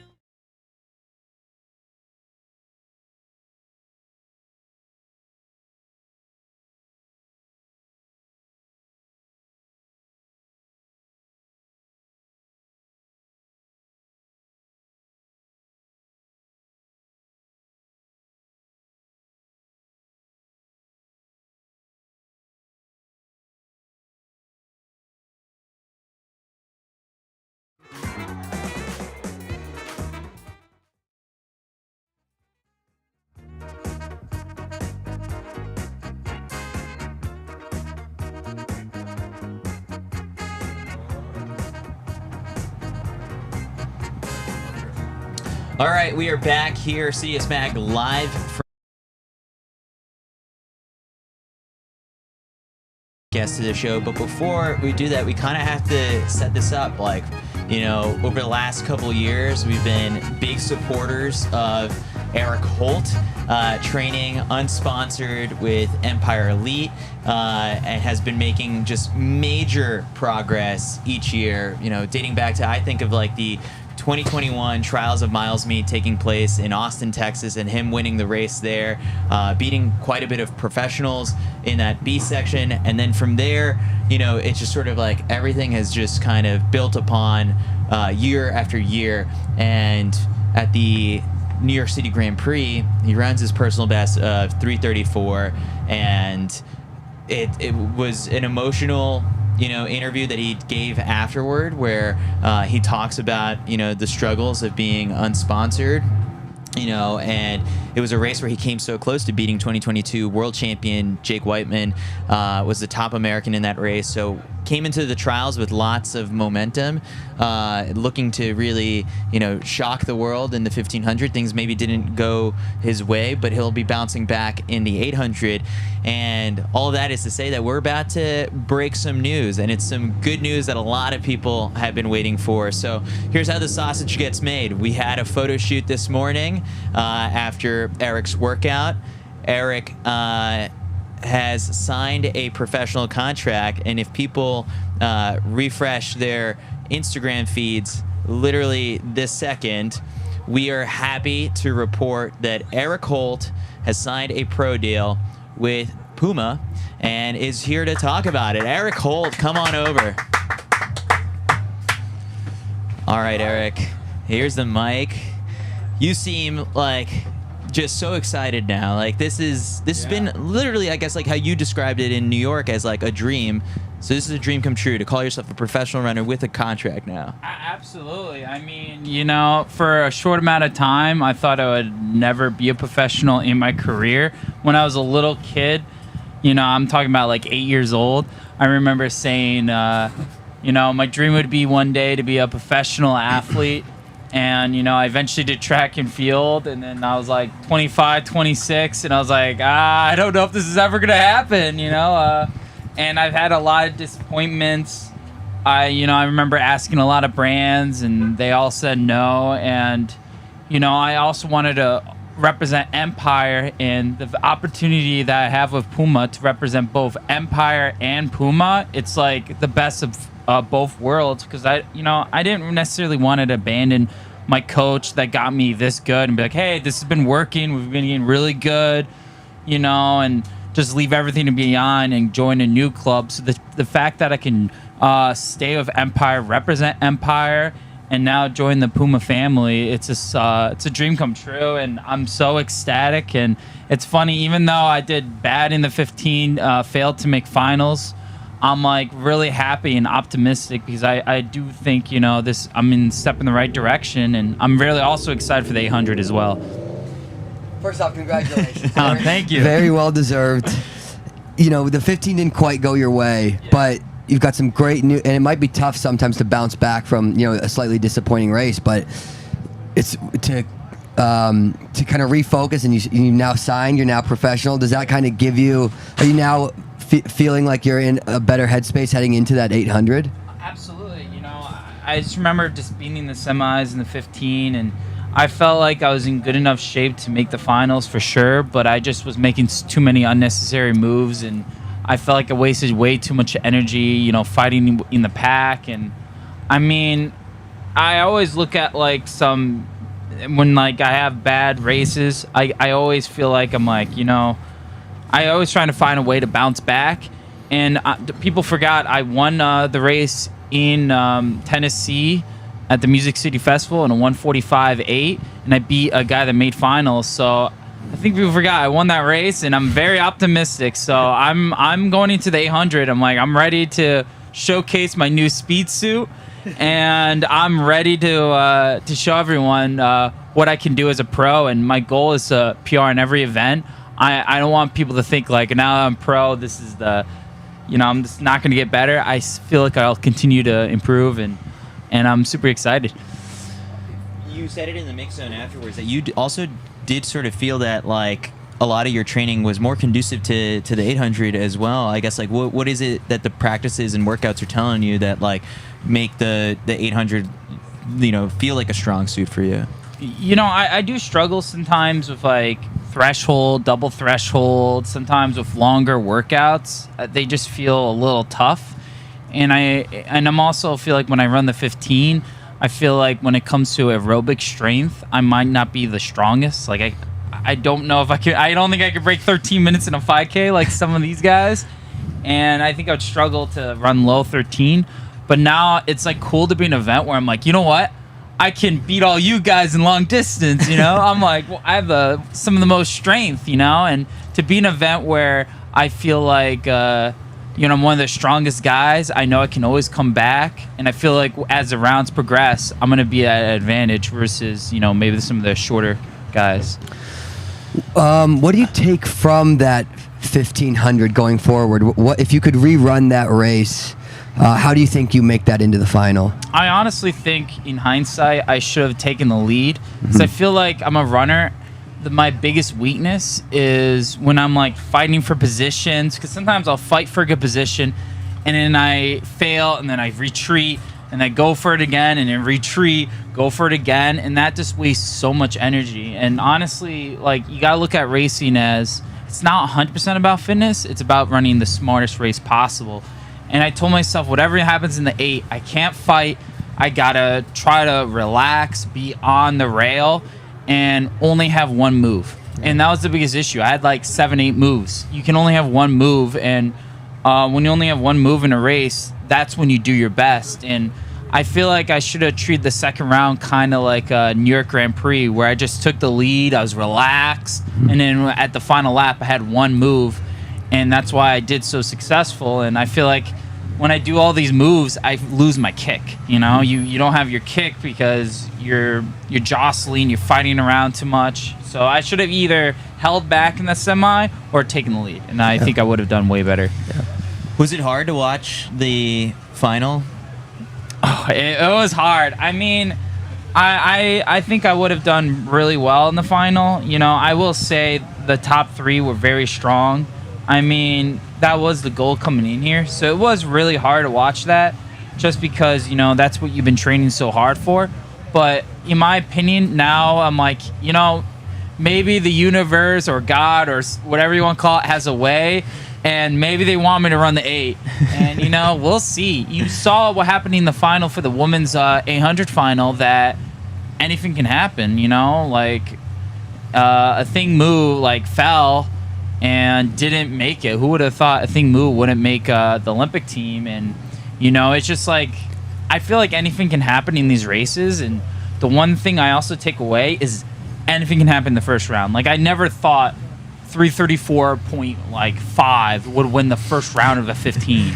So it's like I gotta be ready to run 144, I guess. Well, not hopefully not, but I just like my mentality is, especially in the first round of the 8, is just like race to win, be up near the front. Like, I don't want to be like, oh well, top 6 make it. I just need to jog it through. You know, that's not a good mentality, because that's the mentality I had in the first round, and I felt like I got punched in the face because it's like, whoa, what's going on? Why are we going out so fast? It's the first round. So. All right, so let's before we get into sort of the pro announcement and signing with Puma, what happened, I guess, after New York? Because like I didn't expect that video of you to blow up the way that it did. I tweeted the clip of you talking about just kind of the struggles of being unsponsored, garnered more than 2 million views. I don't know what it ended up being.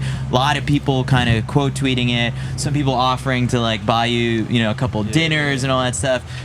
Other people just sort of like, maybe being like, I can't offer like a full-on sort of sponsorship. Maybe smaller sponsorships popped up. But what happened after New York once like your story started to really get out there to people? I think to me, it's been kind of hard. And I want to make it clear. I wasn't struggling that hard. Like, people thought I was like homeless. Like, I'm chilling. I like my parents. I have a girlfriend. People are saying I'm like homeless. I'm living in a box. You're not down that bad. Dude, it's fine, dude. Yeah. I'm like chilling, bro. Like, it's good. I get like meals. I have a healthy relationship with my parents. I don't hate them. I love them, and my girlfriend. That's huge. That's and big. I have a very I have a successful girlfriend, and half the week I'm at her place anyways. So if I need a few breaks, I go to her apartment, and I'm doing fine.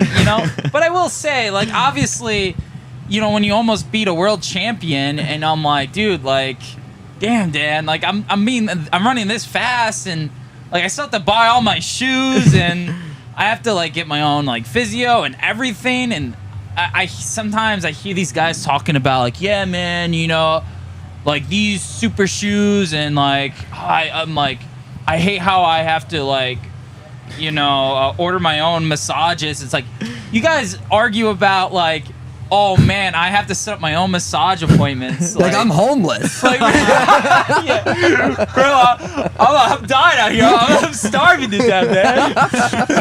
No, but it's like, I don't care. I'm not like, it's just like, I just have a little pent up. I'm like, damn, bro. Like, I just want like a contract, man. And like, I'm getting a little older, and I'm like, can I just have one contract? So I just, but like, basically, it just like, yeah, I would love free gear, a little more support, and, finally to make that step, because I've been talking about this, since 2020, and it's been 4 years, and I'm like, man, am I ever going to make this happen? Like, am I ever going to be in a situation where I'm going to get, like, free gear? Like, it is annoying when you have to pay $150 for super shoes. I had to pay another $140 for trainers. That's like $300, and I remember getting a little lower in the bank account, so I'm like, shit, dude. Like, I'm like, I don't think Jake Wyman's like, oh man, I gotta pay $150 for the New Balance shoes. No, I don't. I doubt he is. You've in the last few years, you've just gotten so much better. What do you attribute a lot of that to? Has it been just a increase in better training? Has it been you're more confident in your mindset? Like, talk a little bit about that. Yeah, absolutely. I think for me, what makes me different is I feel like I'm not above any type of training. Like, my coach will be like, do 90 miles a week, and I'll be like, sure. And in college, I never really did more than 40, 50 miles a week. And we have a really good strength coach. I do whatever he says. And I mean, we did a few altitude camps. I'll do whatever the coach says. If he says run, 50 miles, I'm like, well, and then I'll probably still do it. But I just do whatever he says. I've been doing more mileage. I've been doing more speed work. And honestly, in college, I never did speed. My strength and conditioning wasn't like the greatest. And then I've just been doing all this new stuff. And more importantly, I've been like, Trotman, my coach, has been telling me, you can run 350, you can run 144, you can run this. And I've never had a coach that set the bar this high for me. Yeah. You know, unfortunately, when I was in college, you know, like it felt like everyone was satisfied with me running like 153, 410. You know, people weren't saying like, we need to run these times. And that's the kind of the environment I was in. And also I'm at this point, it's like, if I'm going to do this sport, I'm either going to, I got to run these times. Like, if I'm not running these times, then I need to do something else in my time. So I think that's the kind of mentality I bring. And I'm never going to say no to like whatever coach says. Whatever coach tells me to do, it's like my job. I'll do it no matter what. It's now like, it is your job. Yeah, it is. Yeah. Like, it's like the final surge. Sometimes they'll mess up the final surge, and then I'll do it. And he's like, oh, well, you should have known that wasn't it. And I was like, whatever the final surge says, I do it. It could be like, you could be anything. Climb a tree. I'm like, I'm climbing that tree. I decided to pull up the post where, you know, you had your quote where you said, I lose money in the sport, I don't gain money. That post reached on Instagram 269,000 people. It was sent, you know, via DM or shared on Instagram stories over 3,000 times. It had 424 comments, 24,000 likes. And so far, like, you know, in the 10 minutes since posting your pro announcement, you're already at 2,700 likes. You've got a ton of comments already. Like, these are people congratulating you, people excited for you. Dinner on Puma. Girlfriend's getting one hell of a dinner tonight. Like, I guess, like, even though it took a while, you got a lot of people excited love for the you. Bolt. Yeah, you know, to be honest, it is true. Like, I was getting to a point where I remember I was with my girlfriend, we're in the city, and I was looking at my bank account, and I was like, you know, and she was like, all right, don't worry, I got it. And then I was like, don't worry, when I get a contract, I'll get a contract one day, you know, it won't be like this forever. So I remember, you know, just always being like looking at my bank account. I'm like, oh my God, like, how am I going to do track for another year? Like, you know, and like, I was like, the altitude camp worked, but like that like banged out half of it. So I'm always trying to save money, you know, do whatever I can to be as frugal as I can. But now with this contract and everything, it's like, wow, I finally got that pillow. Like, I don't have to worry too much about, you know, saving money as much as I can. You know, I just feel like it'll just like give me that bit of a relief, a little less, you know, pressure on me. And, you know, I feel like now, you know, I can make some new steps in my life and do some other things and, you know, just have a little more flexibility. And it's such a great feeling. And it makes me, you know, very happy because it's like, wow, I actually now have a lot more stability in my life. And because it's like, you know, I worked in a psych ward and I remember just like patients, you know, through like submissions, like, or, you know, where you have to like deal with these patients. I'd get kicked in the shin, the knee, and, you know, it's like I didn't really want to go back to that job. And so now I feel like, you know, in the future I could do, you know, be an assistant coach, you know, have my own place. And it's just like, it's now just with this little bit of extra income, I can just do so many more things in my life. And I'm really happy about it. And it makes me really happy. So I'm so grateful and honored that, you know, I'm in this position because, to be honest, I feel like most 29-year-olds that never been sponsored won't ever be in a position where they can be sponsored, you know? Mm-hmm. To play off, you know, that last question a bit, people really love people. You're the new people's champ. People really, you're someone that everybody loves to root for. Anytime you get on the mic, you're a quote machine. Do you feel when you're walking around, are people coming up to you and they're just saying how much they love the things you're saying and how authentic you are? Yeah, you know, it's crazy. I never thought I would get this much attention, to be honest, because I always felt like, you know, people always gravitated toward the youngest, most talented. You know, wow, you're 18, 19, you're running this or that. And so I would think people would see me as this like old dog, you know, that needs to be put out. But I'm like, wow, people actually really gravitate toward my story and are inspired. And I'm like, wow, like I honestly didn't think in my career I would ever, you know, garner this much attention. And, you know, I always want to let people know, like, I'm very grateful and, you know, I'm just so honored. And I always want to say this, like, I feel like I'm privileged to be in this position. Like, I don't want people to think I don't want people to feel sorry. I'm privileged to do what I love in my life and finally reach this moment, because I'm not gonna lie, there was a moment I didn't think I was ever gonna get sponsored, and I didn't want like to end my career like, oh man, I was chasing sponsors, and then it never came and I gave up. Like I wanted to like do it in my career, and I am so happy, and like I said, I feel very grateful to be in this position. Yeah, I mean, it was just a couple of years ago we were selling Holtamania shirts to like try and support your athletic dreams. I know.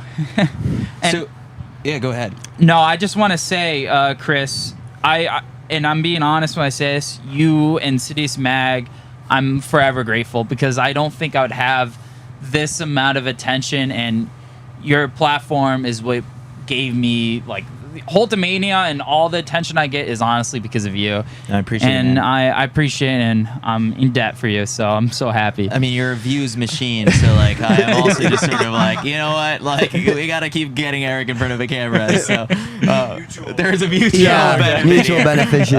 But no, we're really, really happy for you, Eric. So kind of looking at these 800s, I think what do you think is like the best race that suits sort of your strengths? Like is it the sit and kick, or like are you going to be? I guess you said like sometimes you like just being to the front and dragging people out. Honestly, I think my strategy is just to get out hard, and then when I get in the final 200 and I see some of these 4.8 guys, I'm like, guess what? I did double T, baby, at altitude. I do 90 miles a week. If you think I'm not going to come for you if you don't think I have enough strength to have the fastest last 200, there's a reason why I do that mileage. So I feel like, I'm definitely going to be more of like coming back in the last 100. But, I've ran 117 flat in practices, so I know I can get out in 117 in a race. And I mean, as long as I'm in the right position and I have a way to come through, I know that I can catch these guys, especially if they have a second lead with me. So, I mean, I'm like looking at races of like Robbie Andrews, Nick Simmons, and just seeing all these good kickers, and I'm gonna be that type of runner, and I'm gonna try my best, and I'm very optimistic that I'll do really well. So we'll see. There you go. Yeah, I was just gonna say also just sort of like the way you race, like just how physical, like no one wants to get near those arms at all. Like you're ready to push someone off the track. Yeah, I mean, if you look at my speed suit, I was looking at myself, I'm like, dang, dude, I look good. I look like a 4.8 guy. Man, dude, I don't look like a distance runner. I look like I belong in the 8, man. I'm so excited, like, Yeah, that's the mentality you have to have going into this one. Yeah. Well, Eric, we appreciate you stopping by and, helping share this news with us, with our audience, after we've been kind of along for the journey. You're going to get back to your phone shortly, and you're just going to see just how many people are really, really happy for you, and also just sort of like throwing their support behind the brand as well, just because, they looked at just sort of your story and how it is relatable to a lot of people. And I just want to add, if there's anything I can do for the track and field community, is I want to be an inspiration. I want to like show other unsponsored athletes that are 22, 23. They're like, listen, I didn't get my first sponsor deal until I was 29, so you got 6 years, And if you just work hard enough, you do the right things, and you're just, more importantly, you do this sport because you love it, you're having fun, and you're doing it for the right reasons. Like, you shouldn't be doing track to be rich necessarily, but I think if you're doing it for the right reasons and you love what you do and you have a community that supports you, then you should just go for it. And I just want to, most important thing, my legacy is to be like, hey, I'm 23, but Eric got a contract at 29. I can still do it. Yeah. No, it's amazing. Well, Eric, thanks for stopping by, and wishing you all the best as you take on this 800 field. All right, thank you. Yeah. Awesome. We'll be right back shortly with our next guest, Vernon Norwood. Awesome. Am I allowed to?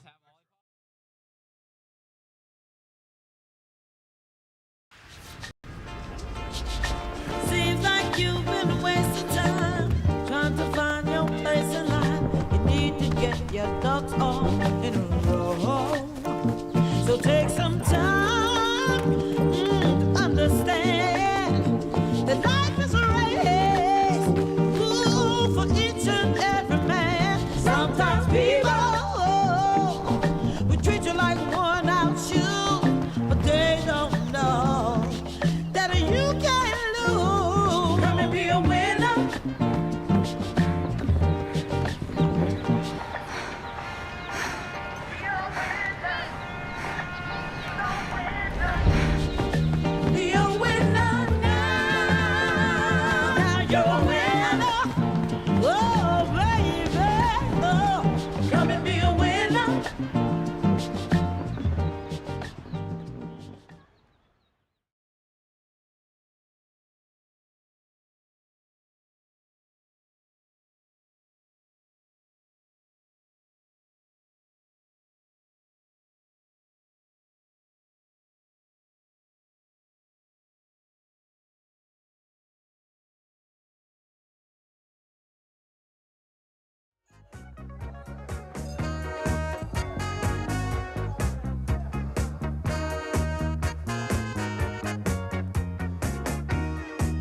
logo it up.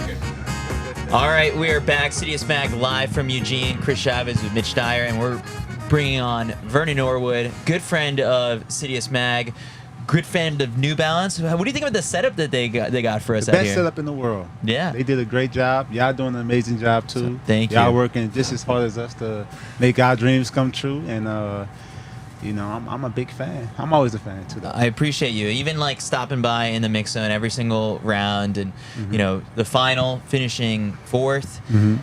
I mean, I guess how much of a hard pill is that to swallow? But then immediately, like, you are in the relay pool and you will be going back to the Olympic Games. You won a gold medal at the last one.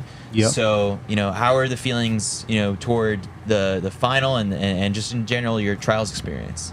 Well, leading up to the trials, I believe I was in phenomenal shape. I was putting together quite a bit consistent races.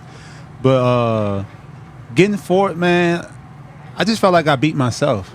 Like, not even trying to be funny, like, those guys didn't beat me. Yeah. I beat myself because the way I ran in the semi compared to what I ran in the final, I think I left like a half second out there. But, I mean, credits to the guys who got top 3 and even Quincy Wilson finishing in the top 6. You know, it was a great battle. I still felt like, you know, I finished really hard to, like, get that 3rd spot. But, you know, those guys got the best of me that day. But it's been a wonderful experience. The 400, obviously one of the deepest events because a lot of us run about the same thing. This is all about how you manage the rounds. And Quincy Hall did a great job. I thought he was going to be a little gassed a little bit, but he's super strong. He could actually run an 800 if he wanted to. I think he ran like 146 a couple of years back in JUCO. So he has great endurance. And people don't really acknowledge that too, though. Well, like, he's coming from the hurdles background. yeah, he came from the hurdles, but dude really legit, though. And, you know, him coming off the bronze medal and he going into Paris, he definitely, with him and Norman and Chris Bailey, they all 3 could be medal contenders, you know, going forward. Because obviously, like, the European guys are picking it up, and you still got Stephen Gardner, you know, Karani still being in the hunt. And it's a tough event, but overall experience has been great. And now I get to sit back and be here all week training with my coach and stuff, and I get to watch all the exciting races like the hurdles, the 15, and stuff like that. So you get to dip into all of the beer and ice cream tokens that we've got from this place. Yeah, I'm watching that on that. You know, as you get older, you gotta watch your weight because your metabolism slow up real quick. So I don't know if I'm gonna get too much. I don't think I'm gonna get no ice cream, but you know, still gotta be lean and fit and ready to go for whenever they do the selection process for the relay pool. Yeah. What are some of the factors that go into that? I guess, like, kind of just speaking in general, like, because it is sort of like a big question mark, like for the average track fan out there who doesn't know. Okay. Like, for the average track fan, so basically it's a guideline that's in black and white, whereas they have the discretion to pick for the components that you have to be selected, because it's not just top 6. Yeah.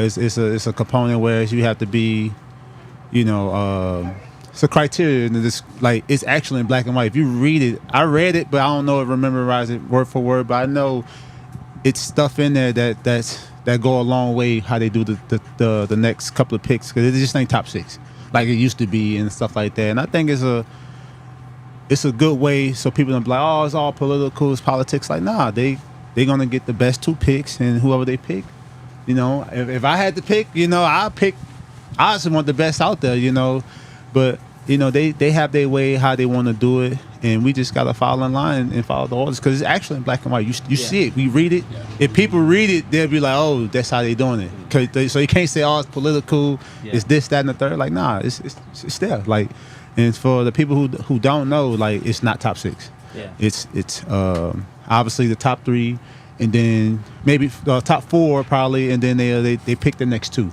Yeah. And that could be anybody that's probably already on the team, I think, or just from another event. So it goes that way. But the mixed relay opens up a couple more spots, right? Yeah, it does, but also still not top 6. But, you know, my goal going into trials was I wanted to do the mix, the open 4, and the 4x4. The training I've been doing set me up pretty well to be fit for those type of rounds in the 400, and I was going to be able to handle it. And that's the way I wanted to go out there in Paris. So, but right now, hopefully, you know, I could be on the mix, and hopefully I could be on the 4x4. So that's the goal right now. But, you know, it might be a blessing in disguise that I'm not doing the 4. I could just run my best in the rounds for the relays. Yeah, what are some of the things that people look for, like the coaches and all that stuff, look for once they make the picks, right? Like this is the pool. How do you get all these people to kind of mesh well together? Because you have, with the medals that you've got, like it's proven successful. So there is something. Yeah, I think the coaches, Mike Marsh and Michelle Freeman, they do a good job trying to put the best athletes at their best abilities for their strengths. It's all about what the athlete's most comfortable at. For myself, I can run any leg for the 4x4. I prefer second. I ran second last year on the 4x4 last year. I think me and Rob was playing rock, paper, scissors. Who gonna run second? Who gonna run Akins? Because he likes second. He liked to chase. Yeah. And I was telling him, like, bro, you gonna have the easiest job in the world. Like, all you gotta do is just jog home. You could trip over your foot, pick up the stick. You'll be disqualified, but we'll still win though. And but I think the coaches do a good job putting the best people at their best abilities and strengths, and also us athletes, we talk amongst ourselves like, man, what do you think fit best? But obviously Rob Benjamin, he's the anchor. He's been anchoring us since 2019. That job is solidified. If I had to say so, I think he probably got the only solidified spot because he's been doing a terrific job, and I don't think anybody's going to anchor as good as him. But as far as the other legs, it's easy to plug in. Even going off the handoffs, 4x4 handoffs ain't hard. But it's all about the positioning. And where it's like once the official puts you out there, do not move. Like you do not move. We learned. Yeah, you do not move. But that's why, last year Mike Marsh did a good job putting me and Quincy out in front. Quincy went first, I went second. So we was out from the get-go. Once Quincy gave it to me, it was no way I opened up the gap. So we have that clear out in front. Let them chase us. Yeah. Like let those other countries be the chaser and let us push them. But it's fun. But we got a lot of depth in that event. I think you could throw anybody out there and we'll just come away with gold. But a lot of these countries getting better in the 4x4. We got Botswana that could be in the hunt. You got a sleeper with Belgium. France got with silver or bronze last year, and also Great Britain with Matt Hudson-Smith and now Charlie Dobson running extremely well in the open. So they have some good 4x4s that's going to challenge us, but ultimately, we want to win gold. Yeah, well, to talk Quincy, for example, if he is to be selected and he goes into the pool and he goes to Paris. You hope so. Yeah, how much will he benefit from that with the experience that you guys have and the depth that you got? This been around myself and all the other guys that's obviously that's might be on the team. It's a good learning experience for him because when you look at how young he is, he's 16 years old, so him being around a person like me who's been on multiple teams, been on an international level competing for a while, it's so much knowledge and so much stuff that he could soak up and learn. And I wouldn't mind mentoring the kid like that just to help him understand. I can't teach him nothing about running because he's way better than me when I was at 16. So I can't help him on the running part. But as far as learning the game and how to be a professional, that's something I could teach him and help him learn the way as he go on as to being a pro. But having us around, it'd be fun for him. And I would hope to see him on that because you only gain experience by being in those moments. Yeah. Obviously you could be there. You could be in the moment just being out there, but you only go gain experience you actually in the field. Yeah. And I think he proved himself to actually be able to compete because that semifinal round was the moment I was like, oh yeah, he's the real deal. Because if you look back at it, I was telling you, I was in 7, Bryce was in 5. And in the back of my head, I'm like, yeah, I'm not losing to a 16-year-old kid. I'm like, that was in my head. I'm like, I'm not losing to him. And so, in my mind, I'm like, I'm going. So either he going to come with me and die, or he going to stay composed and run his race, because I know Bryce was going to press him anyway. So we almost we sandwiched him a little bit. Yeah. And he responded very well. He did not panic. He did not lose focus. He finished extremely well. He was right there at the line. Oh, look, I said, damn. And afterwards I saw 44:59 from my window and congratulated him. Like, man, good job, bro. You ran a hell of a race. Yeah. And I see you in the final and stuff like that. But I'm a big fan of his because, when you got a young talent like that, you have to protect that. You have to nurture that and help him be the future for our sport because at 16 years old, we don't see nothing like this too often. Yeah. Last 16-year-old we saw that was phenomenal was Sydney. And look at Sydney now, the best in the world. Vashti, same thing. They the best in the event in the world and stuff like that, So you want to protect that as much as you can and help them grow in the sport. It was cool to see just sort of on the kids' own Instagram stories, just reposting, you, even Fred saying USATF should put him on the team. And Fred said that? I think so. Yeah. Fred, shut up. I'm just joking. But, so here, But yeah. let's go back. Even a couple months to like World Indoors and all the controversy around just sort of like the selection process for the indoor relay. Noah's out there talking about 4 medals, right? It's possible. Hasn't run an open 4. So it would be, no matter what, controversial to some people if he gets picked for, the Olympic 4x4. Honestly, it'd be controversial on the internet. But if you look at the guideline, it's in black and white. Everyone is in the relay pool. Yeah. If you're on the team in Paris, in the 1, 2, 4, you're in the relay pool. So technically, like, he could be on it. Yeah, so I love this because you can sort all this mess out before it even hits the internet. We can openly talk even through all the going into indoors, like, I mean, I don't know too much information about it, but looking at it, if this was the same criteria and guideline, like, he was there, he got picked to run. Like, yeah. I mean, like, it's in black and white. You read it, so it's if you're on the team, that's like if you're on the team, you can run the 800, whatever. Even if I did the race walk. You're in the pool. Also, any athlete that's in Paris with the USA uniform. I believe everyone's in the pool. Wow. Like, if someone that happened and we need a leg, like for instance, say I'm out there and they need a leg for the 4x1.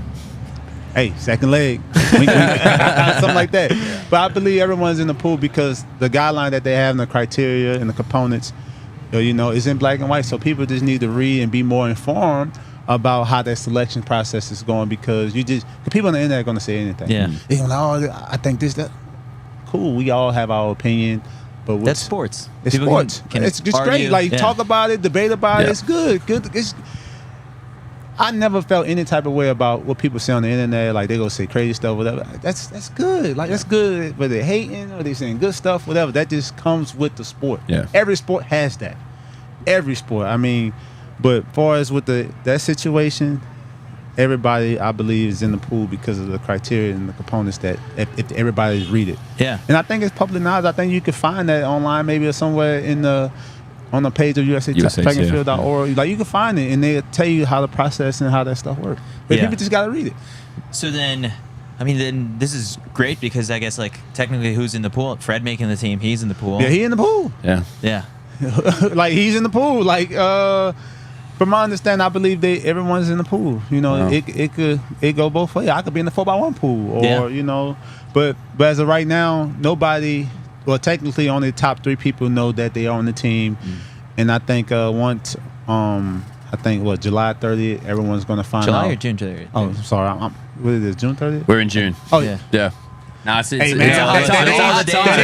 lot going on. So June 30th, I think that's when they're going to have announced the official people who are going to be where it's wet. But we'll see. But I hope so, though. Well, I'm curious, and you don't have to answer this, but as a 400-meter runner, and you can't speak for all 400-meter runners, but if somebody out of the event group were to step in and be selected to run in that 4x4, would you be okay with that? Would that be frustrating to you, do you think? Sort of mentally, how would you? I'm going to answer this. I'm going to say this. It's going to be very hard to leave off of It's going to be very hard to leave off a 43 leg. Yeah. Unless that person coming in is about to split 43, it only makes sense. But I mean, it's going to be really hard to add, because every guy that they would probably, in my head, who they would pick for the relays, all could split 43. Yeah. No matter what. So it's going to be very hard to leave that off and try to put them in a situation that they probably never been in. But it also depends on who it is too, though. So like Rye. Yeah. He's solidified. He's stamped. Like, he already, he's got the body of work. He anchored gold for us in Tokyo. Michael Norman was second leg for us on that relay. Even Bryce Detman. So we have guys that split significantly fast. And like I said, you can put any guys out there. But now we have that 4x4 is getting really competitive with these countries that's going to put their best people out there to get a medal. So it's going to be really, really tough.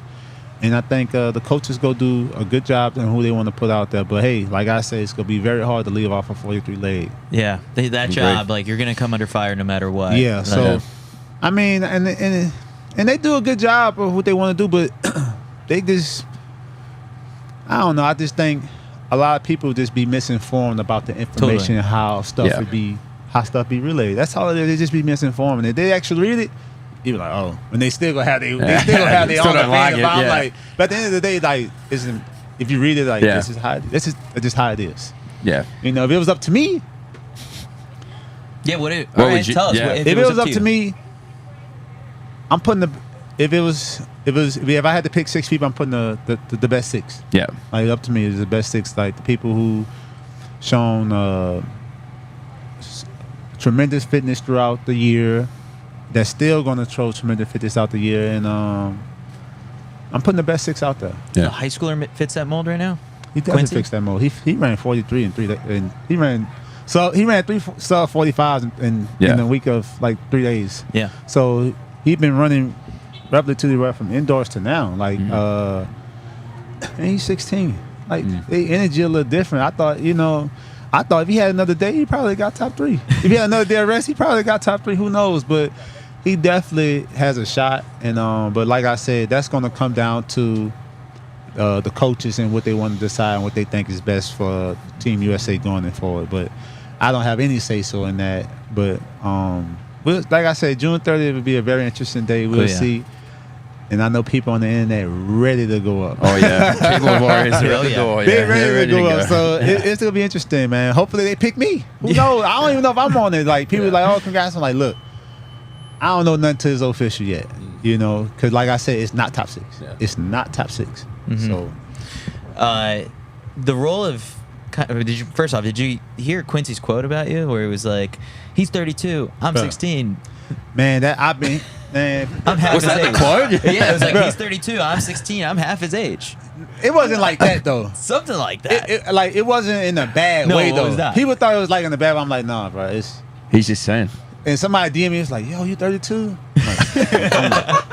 Tell him the story about picking up your credentials. Because you liked my tweet. Oh, yeah, so me and Fred was going to go pick up our credential, right? And you saying like, oh, you thought you was an athlete. They thought I was an athlete at credential thought you was pickup, an athlete, and I was like so flattered by it. Yeah. So he was flattered by that. So me and Fred to go get our credential, right?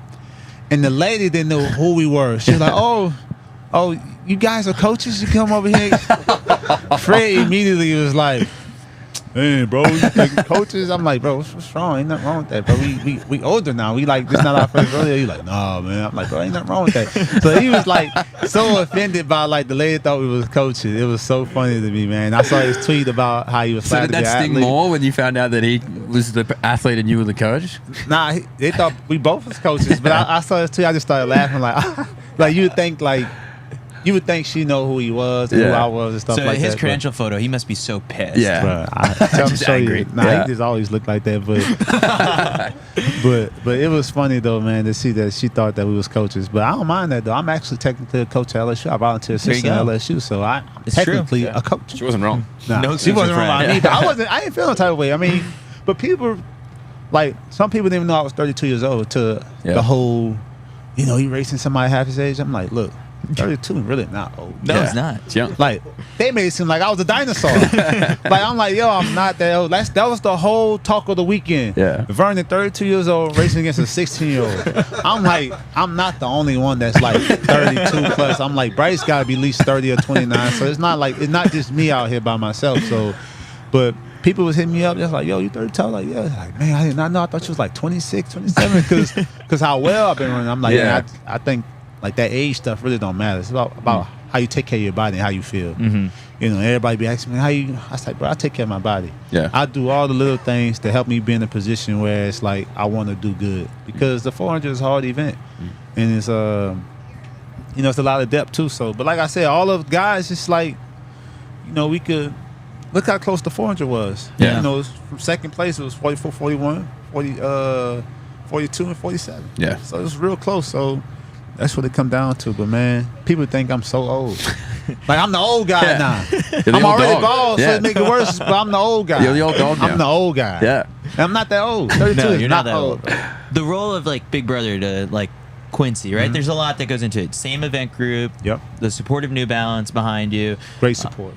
And you know, there was sort of like a line, right, in this competition where it's like, you know, we're up against each other for, you know, one of 3 spots on this team. So it's like, I can't be big brother all the time. At what point, like, was it just sort of, I did see, you know, after the semifinal, you did go over and like, you know, dapped him up and celebrated him. But it's like, there was an on and off switch to It was definitely on and off switch. I think the prelim I dapped him up a little bit. You know, like good luck, bro, out there. But the semifinal, I ain't really do as much. I was more like, you know, like in my zone because I know how serious that semifinal was. So I'm like, I'm going regardless because this gonna solidify me being able to compete for a spot in Paris. You know, so the semifinal round, I always say that's the serious round for me. That's the final almost. You know, the first round is cool. So you know, I just take it as easy as I can, but going into that's when I was like, okay, you know, I gotta be a little bit more. This is your time now.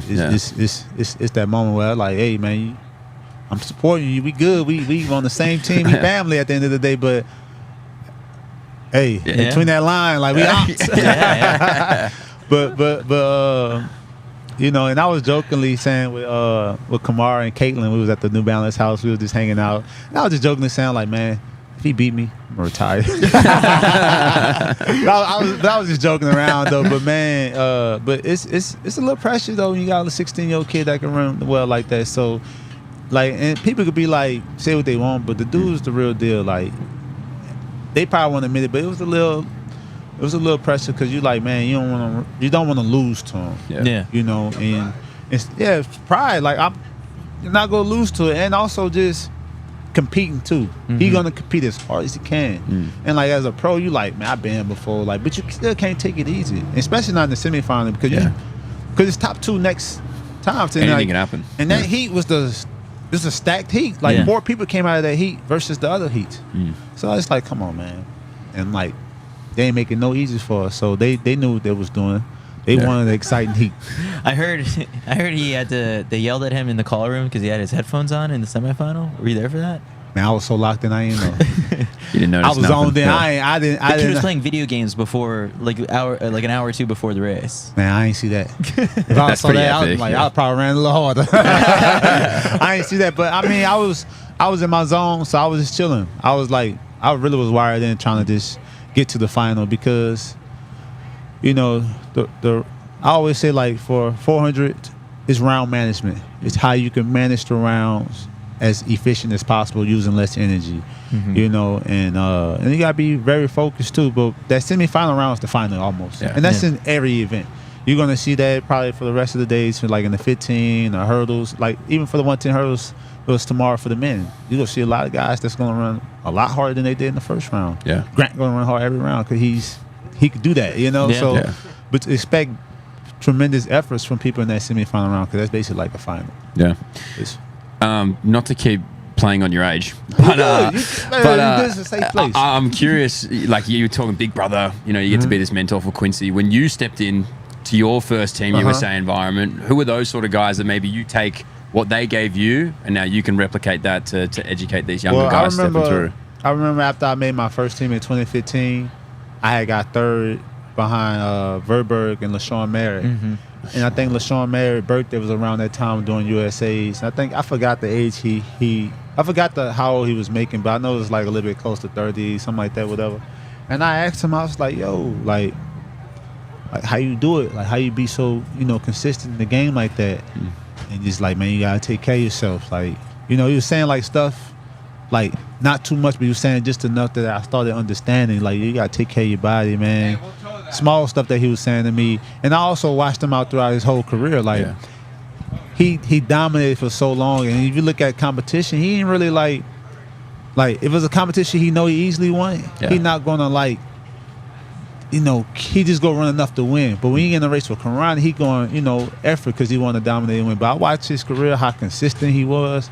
you know, he one of my favorite runners because I actually came in and he was still that guy in 15 and 16 and 17. So he was like my OG to me that I looked up to going forward as a pro. So seeing him carry himself as a professional and like me coming in, I was looking at that like, okay, this how I could do this. So I was learning as I went on, but I ain't necessarily had no one like that would like, hey man, like you know what I'm saying? That could take me on. So there's a lot of stuff that I learned along the way. Because my first few years as a pro wasn't the best, but it wasn't bad. Yeah. But I think like now, since 21, I'm seeing like the benefits of how my career been going, which has been really, really consistent, and I'm doing exceptionally well because people did not know I was 32. Yeah. like I mean, it's a compliment. I'm looking at just look at all these medals that we've got here. So, relay medals. Yeah, but there's still medals, still man. medals though. So you got what? Let's see. We've got a 4x4 gold, Olympic gold, 4 World Championship relay golds, 1 World Indoor World Championship relay gold, the Olympic, the World Indoor silver medal from 2018. Man, that was a crazy. Olympic bronze medal in the mixed 4x4 in 2021, mixed relay World Championship bronze medal 2022. Yeah, You're stacking hardware. Yeah, I thought, last year was real close to getting that bronze in the 4. And I thought coming in this year, I was like, this get the spot in the open and let's compete for Olympic. But, I mean, we still got time. I'm still doing the right things that could, like, lead me to, that glory. But I'm not giving up on it. I mean, every day, I'm going to just continue doing what I do every single day, being consistent, what I do with training, taking care of myself, being myself, just being a good friend, good brother, to everybody around me. So, and I got great support with New Balance. They do a great job supporting us. Shout out to New Balance. Love y'all. It's been a hell of a ride, and I hope we keep riding. Oh yeah, absolutely. Love it. It's been great, man. But when you have that support as a pro, it makes a lot of things more easy for you. And I think that's what a lot of athletes have to understand. Like being in a good headspace to like have the support and have the right people around you to take you to that next level. Final thing, Vernon, it's like, you've probably been thinking about Paris for a while. Like, to the point of like, did you learn any French on Duolingo or anything like that? Or like, what are you looking forward to the most and what's going to make a successful trip to Paris for you? Man. How's your French? My French is horrible. The only word I know is bonjour and oui. That's all you need. Because, like I said, like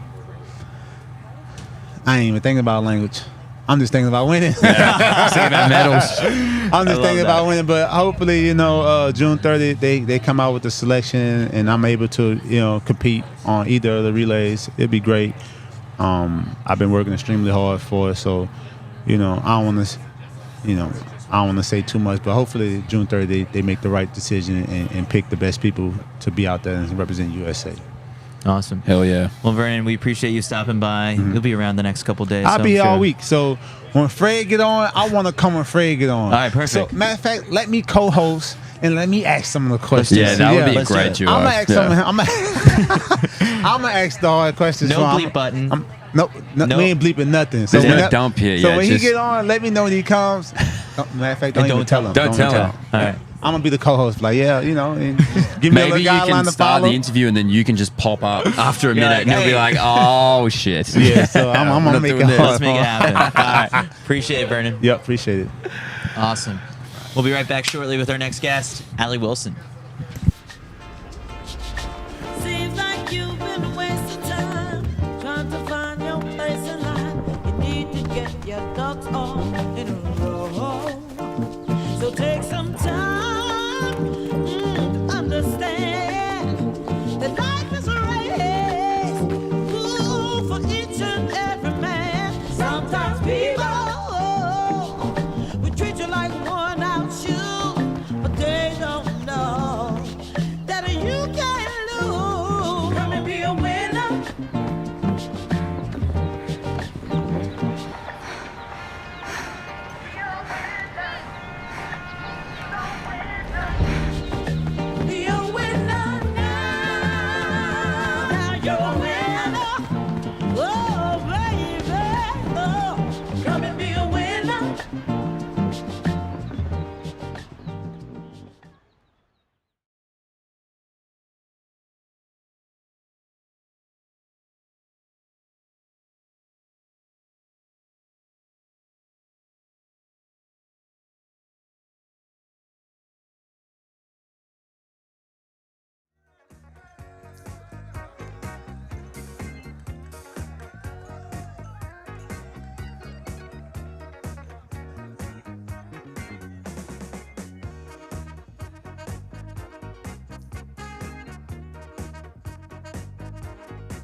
Back live from Eugene, Oregon. Chris Chavez, Mitch, Dyer, and we're joined now by our next guest, Allie Wilson, who just qualified for the Paris Olympics. I mean, me saying that, has that settled in yet? No, it still hasn't. I have no idea when it's gonna hit me, but yeah, it's been the craziest last few days, and like I'm so happy, I'm so excited, but I don't think I've like really processed it yet. So, yeah. January, I interviewed you at Dr. Sander, and at that point, like, you still had like a unsponsored kit. You talked about just sort of like taking this bet on yourself, leaving the situation that you had last year, following your coaches to Indianapolis, and then, you know, eventually you win, you know, U.S. indoors, sign a pro contract, head off to the World Championships, get that sort of experience. The bet on yourself has truly, truly paid off. What is kind of, now that we're at this point, could you imagine what you would have told Allie back in January about like how this was all going to go? Oh my God, Chris, don't make me cry. Everyone already thinks I'm a big crybaby. I mean, even like thinking back to like this time last year, there was so much up in the air. Like, we already knew my coaches were going to be leaving, and we were all dealing with and processing like knowing we were going to have to be making that decision, and, you know, what was the best thing to do. And I think being that it was the year before the Olympic year, it was just like the decision could not have been harder. Like, I knew what I was going to be doing. I knew I was going with him, but I also just like didn't know what that looked like. I didn't know how I was going to be able to, like, you know, handle like moving, being in a different environment. Like, our team was about to change a lot. We didn't know who was going to be going. We didn't know where we were going. I just was like, I'm walking away from this like very like, you know, settled.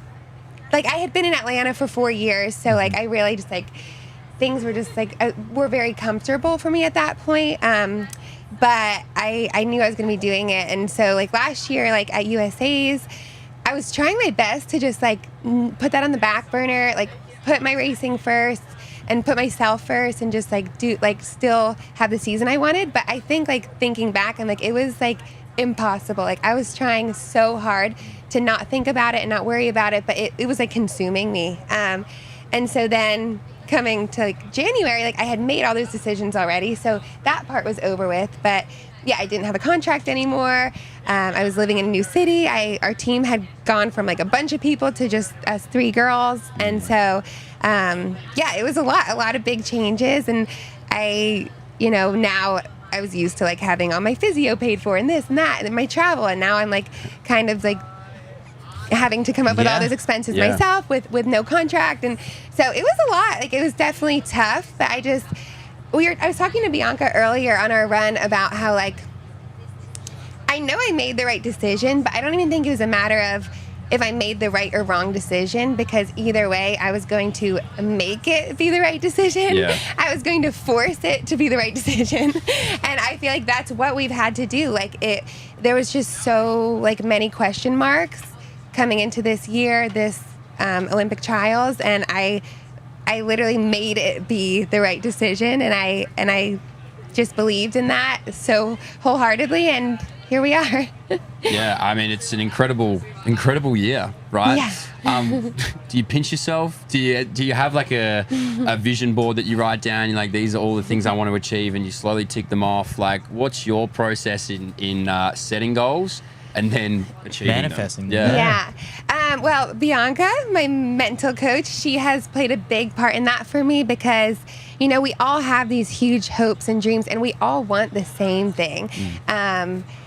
So I just like, I think like I do try to take it like race to race, or even like day to day, like in practice, just do everything I can each day to like better myself. But yeah, I feel like looking at the big picture really stresses me out and freaks me out. And I'm like, if I think about it that way, I'm like, it's too much. I like have to break it down into little tiny chunks. And like, even coming into this meet, like, I knew how badly I wanted it, but I knew I didn't want it any more than everyone else did. Like, people can say what they want, but nobody wants it more than anyone else. We all want it more than anything. It's like all of our dream to make the Olympic team, and that's like really feel like why we're doing it. And you know, it doesn't like, I really had come to terms with though if it didn't happen beforehand, because I was like, it is at the end of the day just another meet, and I cannot put my worth like on whether or not I make this team.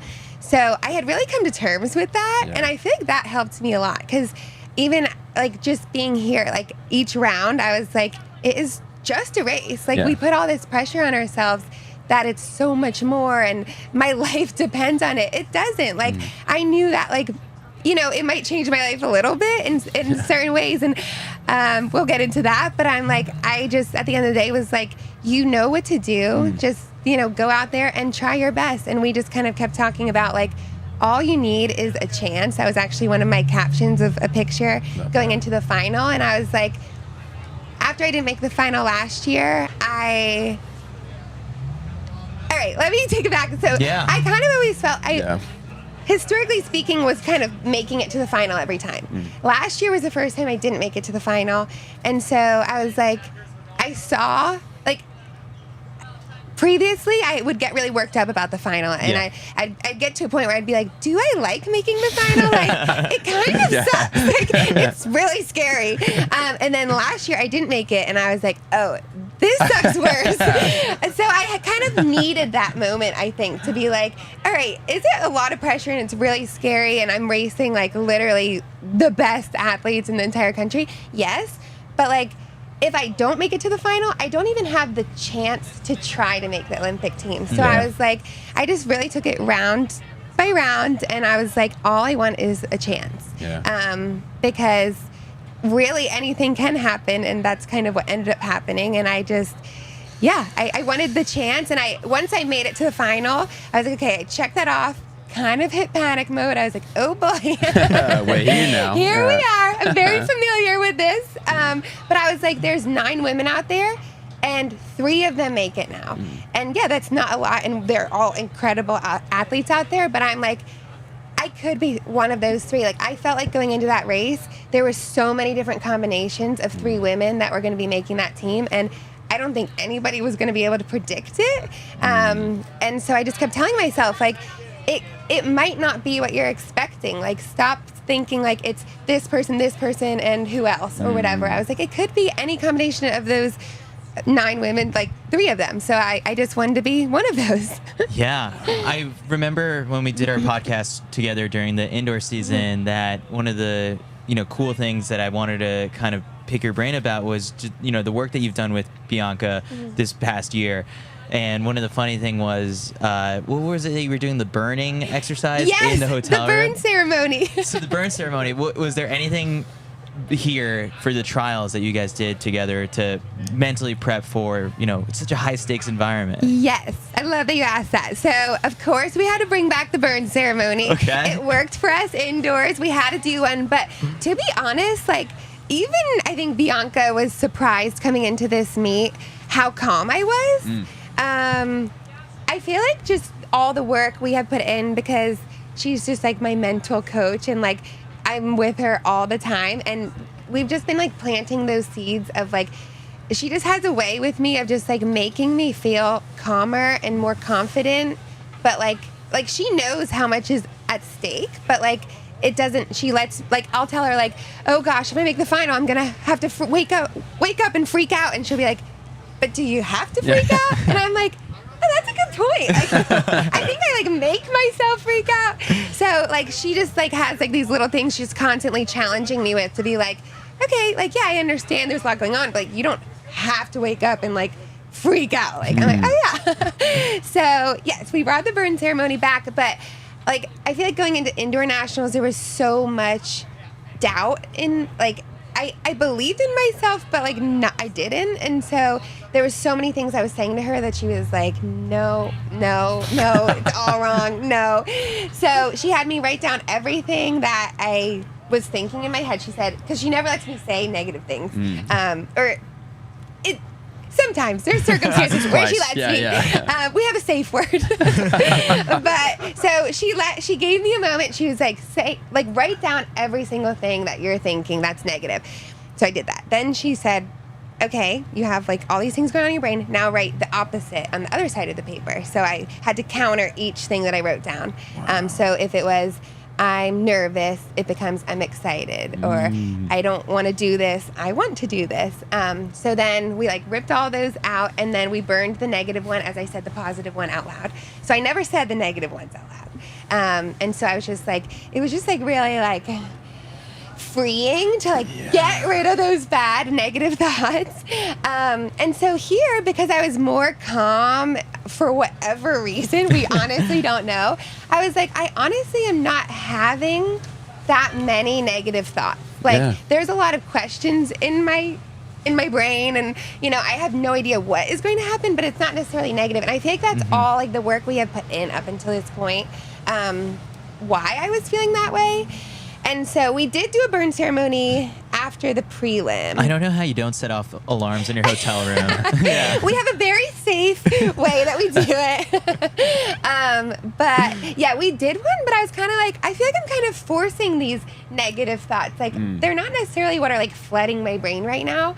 But it still is just very like, kind of like nice to just, you know, get rid of some of the negativity. And we really just tried to focus on all the positives. Like the morning of the final, we woke up and I was not as calm. And I was like saying some things to her. I was like, and she was like, you're excited. This is fun.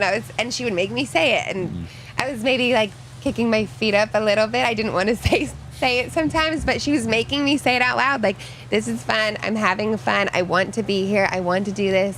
And at the end of the day, it just came down to I want a shot, and I just kept reminding myself, like, I just want a shot. And yeah, being in that final on that day, I was giving myself a shot, and that's all I had wanted. Wow, that is really, that's beautiful. I mean, it's a massive shout out to you, Bianca, and to you as well, to be willing to do the work. I think you can put the structure in place, but without you being vulnerable to do it, it doesn't go too far. Yeah.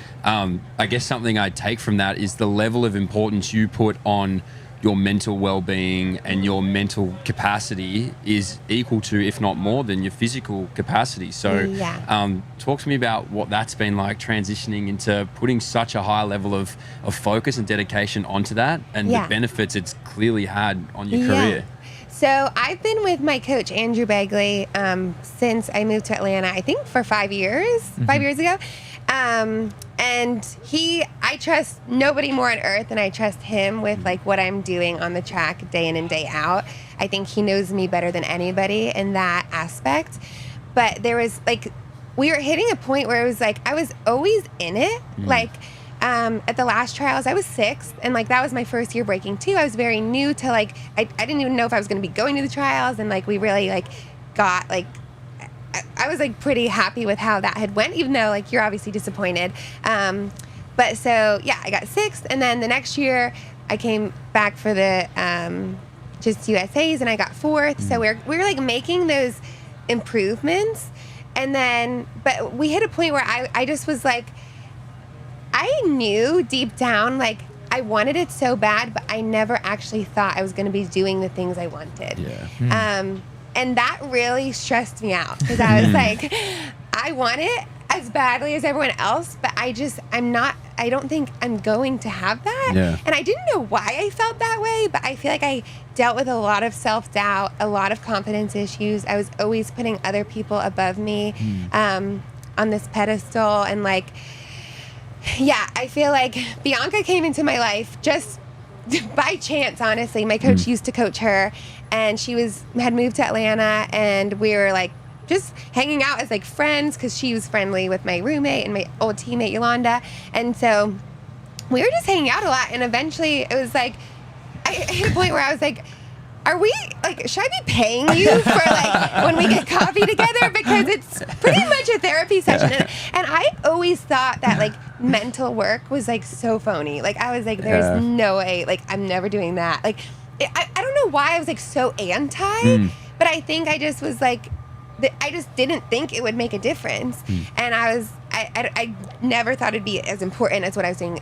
Like if I'm working so hard every single day, that's all you need to do. But every time I was with Bianca, I was like, I feel so much better. And so, yeah, like having her, that was in 2022. I had like a pretty breakthrough year that year. That was when I got 4th. I was just clicking off my 158s, and I was like really in a good spot. And then she actually moved back to Portland, and then we don't know what actually happened last year, but last year was just a tough year for so many different reasons. But we knew like how much of a difference Bianca made with me mentally. And I kind of knew like I need Andrew for like the day-to-day stuff and to be writing my workouts and to, you know, just tell me what to do like physically. But I need Bianca to help me get to that next level upstairs. And so, and I knew that was like, I like realized that there was just something that I was missing and she was changing that for me.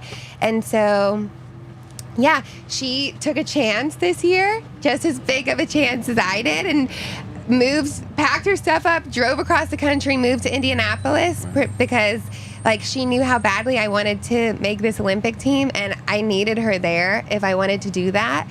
And like I don't even have words for like how much that means to me that she was willing to do that, because I think me and her and my coach, like we all knew that we were going to be like the combination to make it happen if it was going to happen.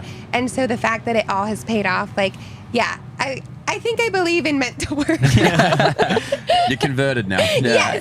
Team, mental, everything. I can't believe like we've made it this far without even talking about the actual sort of final and like just how chaotic it was. Have you gone back and watched it? So funny you ask. I literally just watched it like downstairs before I came up here because I was I haven't watched the race yet. And normally like I immediately, after a race, I want to watch it immediately if I do well. If I don't, I never want to see it again. Like, everyone will be like, oh, you can learn from it. I'm like, no, I don't want to see it. Like, it will make me sad. I already had to live it. That was good enough. So I hadn't watched it until like 20 minutes ago, maybe. And so, yeah. I mean, I have it pulled up in front of us. We can't show the viewers because we don't have the rights to it, but I do want to kind of just like watch it with you and just you take us through sort of, you know, how this whole thing played out.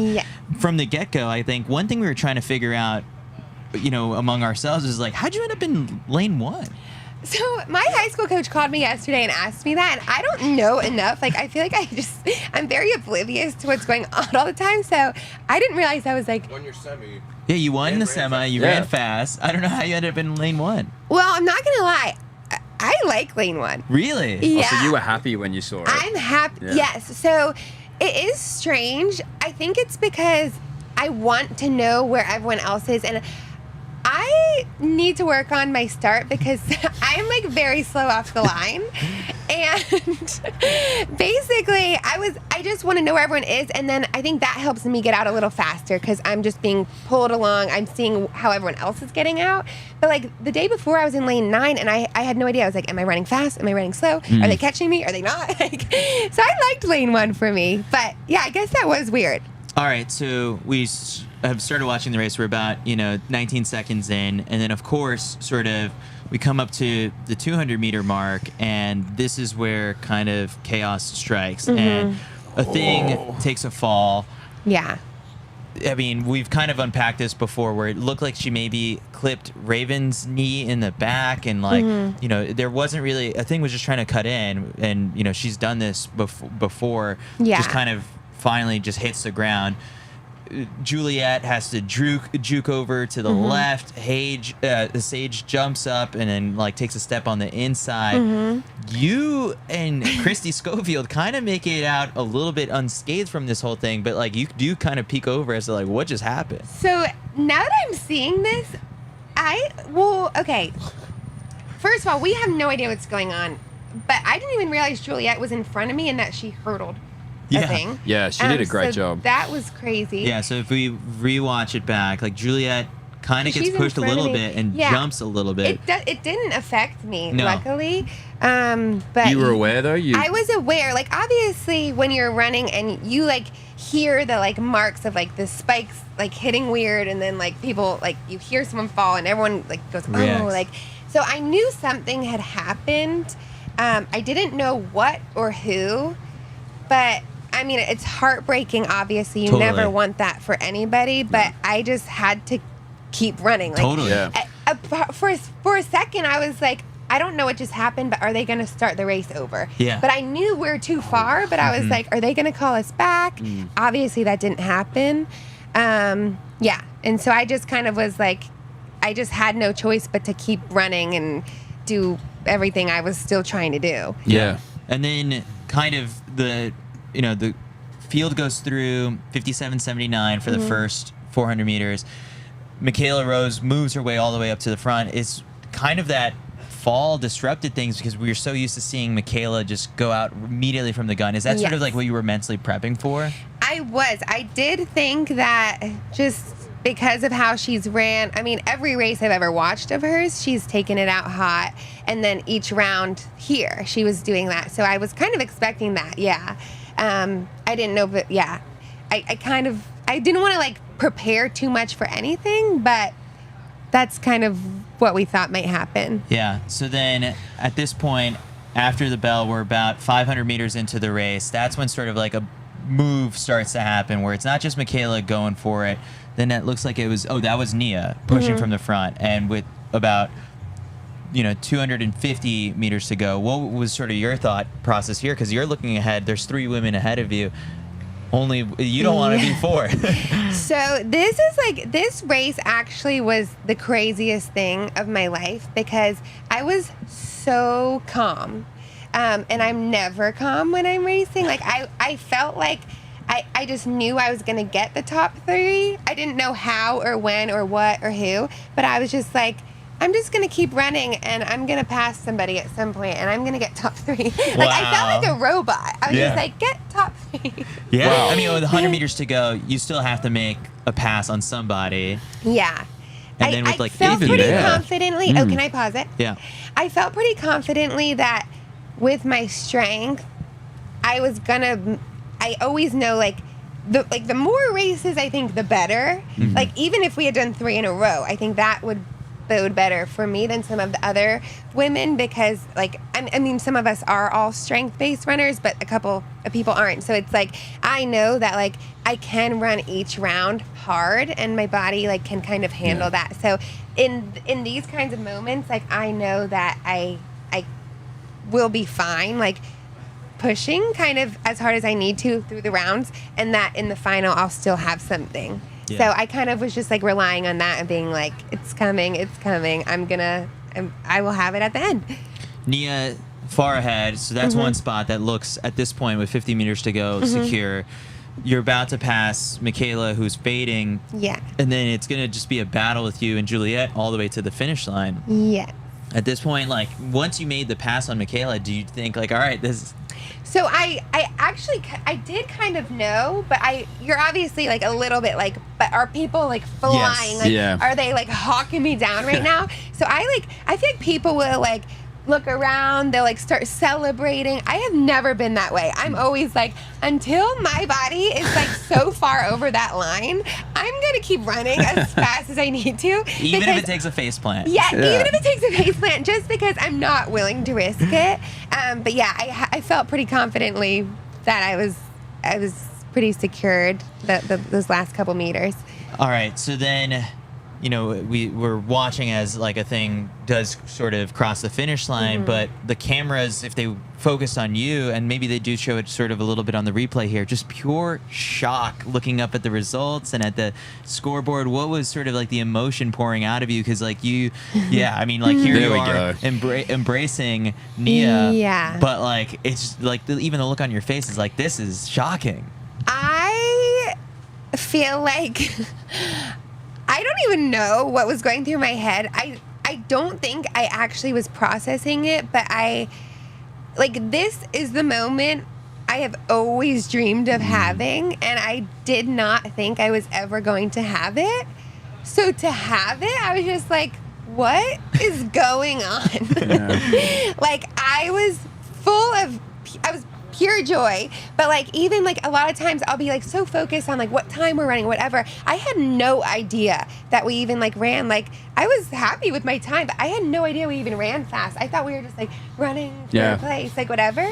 So to see that like I ran well, like I finally had ran a time I was proud of again. I was just like, what's happening? Like it just felt like everything did come together in like the perfect moment for me. Your mind was blown. Yeah, I didn't know where to look. I was like, I don't know anybody. What am I doing? Wow. And like Nia, like to make the team with her meant a lot because we have been duking it out since college when she was at Penn and I was at Monmouth. Like, I feel like we have just year after year after year been like, honestly bringing out the best in each other, but like in a pretty, like, we were at one point we were definitely more rivals than anything, but over the past like year or so, I feel like her and I have really just like, we have so much respect for each other. What are you saying there when it's the three of you just sort of like, do you even remember? I think I said probably I don't know. Yeah. I know the first thing I said to her was, we're Olympians. I couldn't even believe those words came out of my mouth, but she's obviously been on a tear this past year, and so I've like looked up to her so much, and like I've just been wanting to be doing it out there with her. I'm like, she's clearly figured something out, and I want to be doing that too. Yeah. So it meant a lot to make it with her. And Juliette, like, she's just a 10 out of 10 girl on and off the track. Like, she was one of the people I was most worried about, honestly, after seeing how her whole like last year went collegiately. Or is she still in college? No.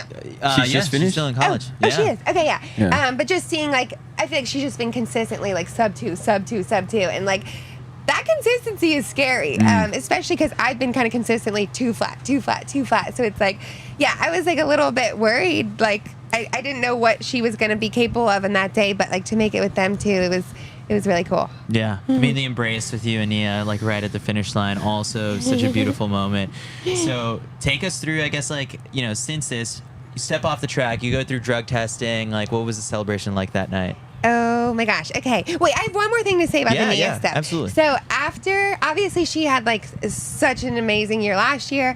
And then after indoor nationals, like I kind of knew, like, I had a feeling it would probably be either, I mean, it was like Addie, Nia, like, I mean, it could have been anybody, but like, if I kind of was like, I really want to make this team, but I kept telling, well, we've talked about it, how I thought it was going to be Nia and Addie making that team, and then it ended up being me and Addie, and I was like, part of me, I mean, it was amazing, but I did think like, oh, like that would have been really cool to go with Nia because of like everything we've been through, whatever, and I was heartbroken for her because after her year last year, but I kind of was like, yeah, I felt like we needed to make a team together, and like, so to make this one with her, I was just like, it was really cool. And she was the first person after I won indoors to come up and congratulate me, and I've like never felt more of a genuine like, I'm so happy for you, and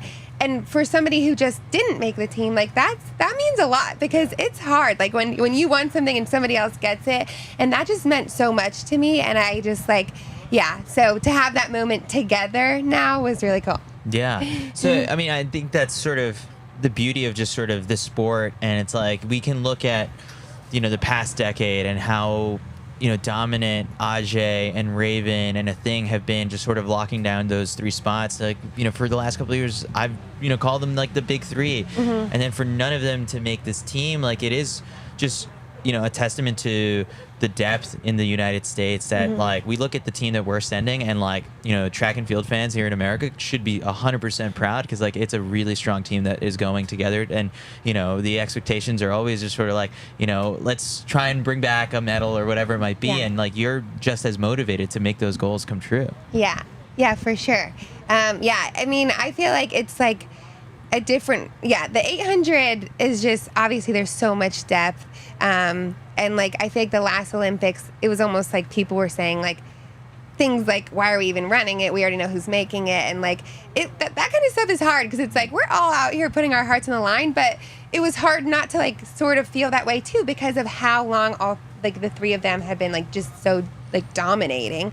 And yeah, so for this one to just like be a little more shaken up, like obviously it was devastating what happened in that race, but just like, oh, like, yeah, even like Ajay, Raven, like they have done so much for this event in the US like these past couple years that like, yeah, it is crazy that to see that none of them did make it.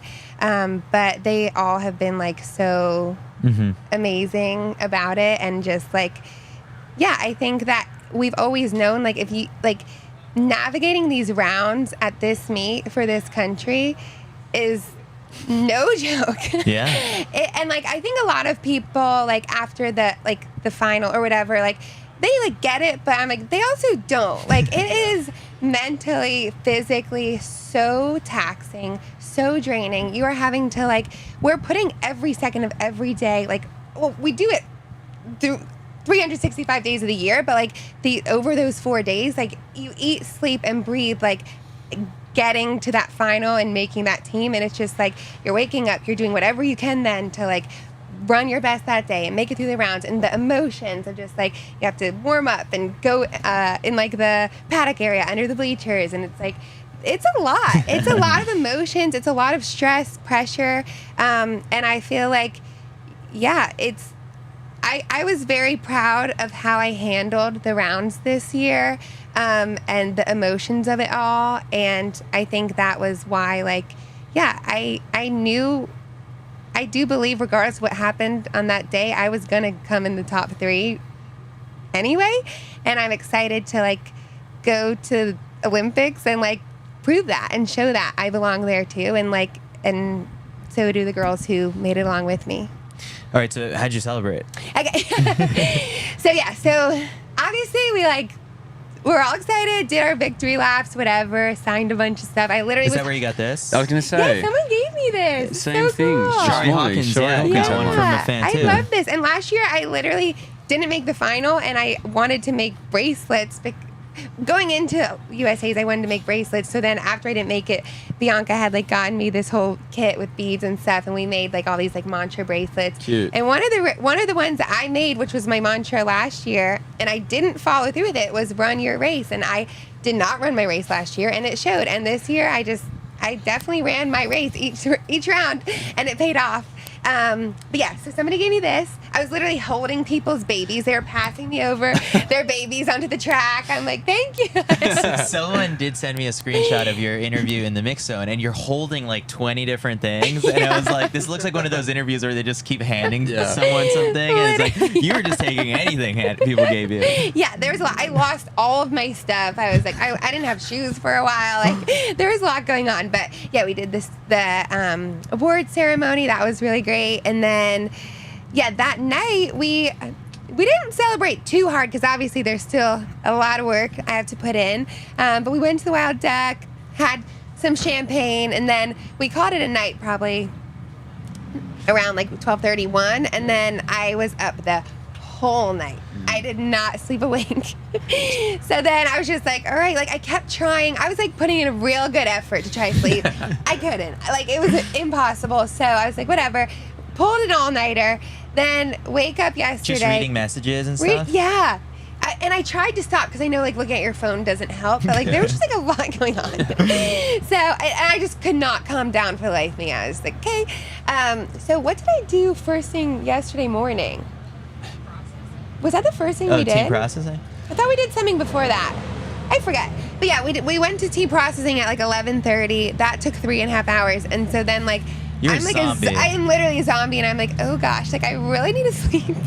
But then at that point we were like, it's getting late. Like I literally just have to push through until tonight. Yeah. So I was awake for like so long because I also only slept 4 hours before the final. Oh my God. Because I couldn't sleep after the semifinal. So I was running on like nothing. And then last night I slept 11 hours. So Oh, there we go. yeah, that felt good. better. Yeah. That I feels feel better. more like a human today. So yeah. I guess, Allie, my final question is like, what are you looking forward to the most in Paris? Because it's sort of like, are there plans to be there for opening ceremonies, take everything in? Are there other sports you want to watch? Obviously, you know, the job is compete, Yes. but it's also a party. Yeah. Oh my gosh. There's so much I'm excited for. I actually like refused to think about it until it was all over, because I was like, if I get to work, like I want so much, like because of all different reasons, to like all the things I can do there and see and whatever. And I wanted it so bad. And I was like, I literally, I feel like on one hand, it's like that could be really motivating. Like I really want to do this, so maybe I'll think about that. But I was like, I will be heartbroken if I don't get to do all of that, because I just didn't think about it. And now I'm like, my brain's just like spinning of all the things I want to do. Like I am so excited to watch like all the other sports, gymnastics, soccer, everything. And I mean, just like even being in the Olympic Village, I'm definitely going to do the opening ceremonies. I got fitted yesterday for the outfit. That was really cool. I just feel like there's like so much that probably a lot of people don't even know that like you get to experience in there. And so I just can't wait to like soak it all in. I think too, the 800s, like the first couple of days.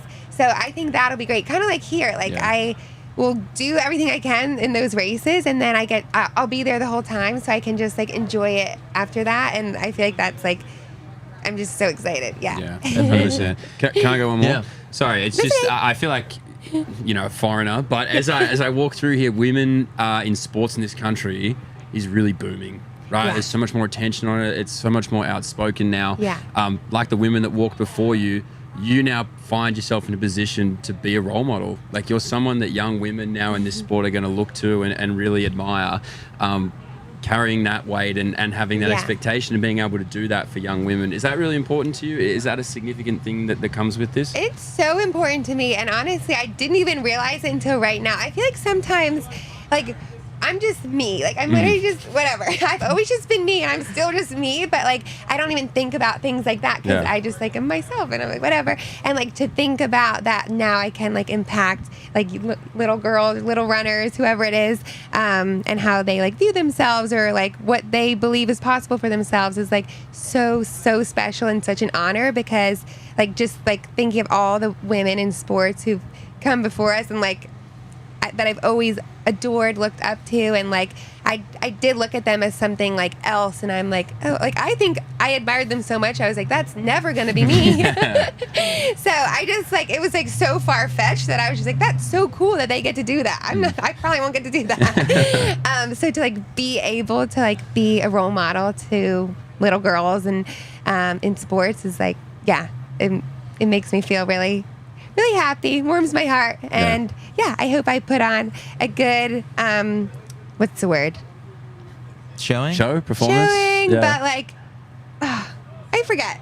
I don't know what I'm trying to say, but I hope like they can look at me and really like want to be like me one day because that would make me feel cool.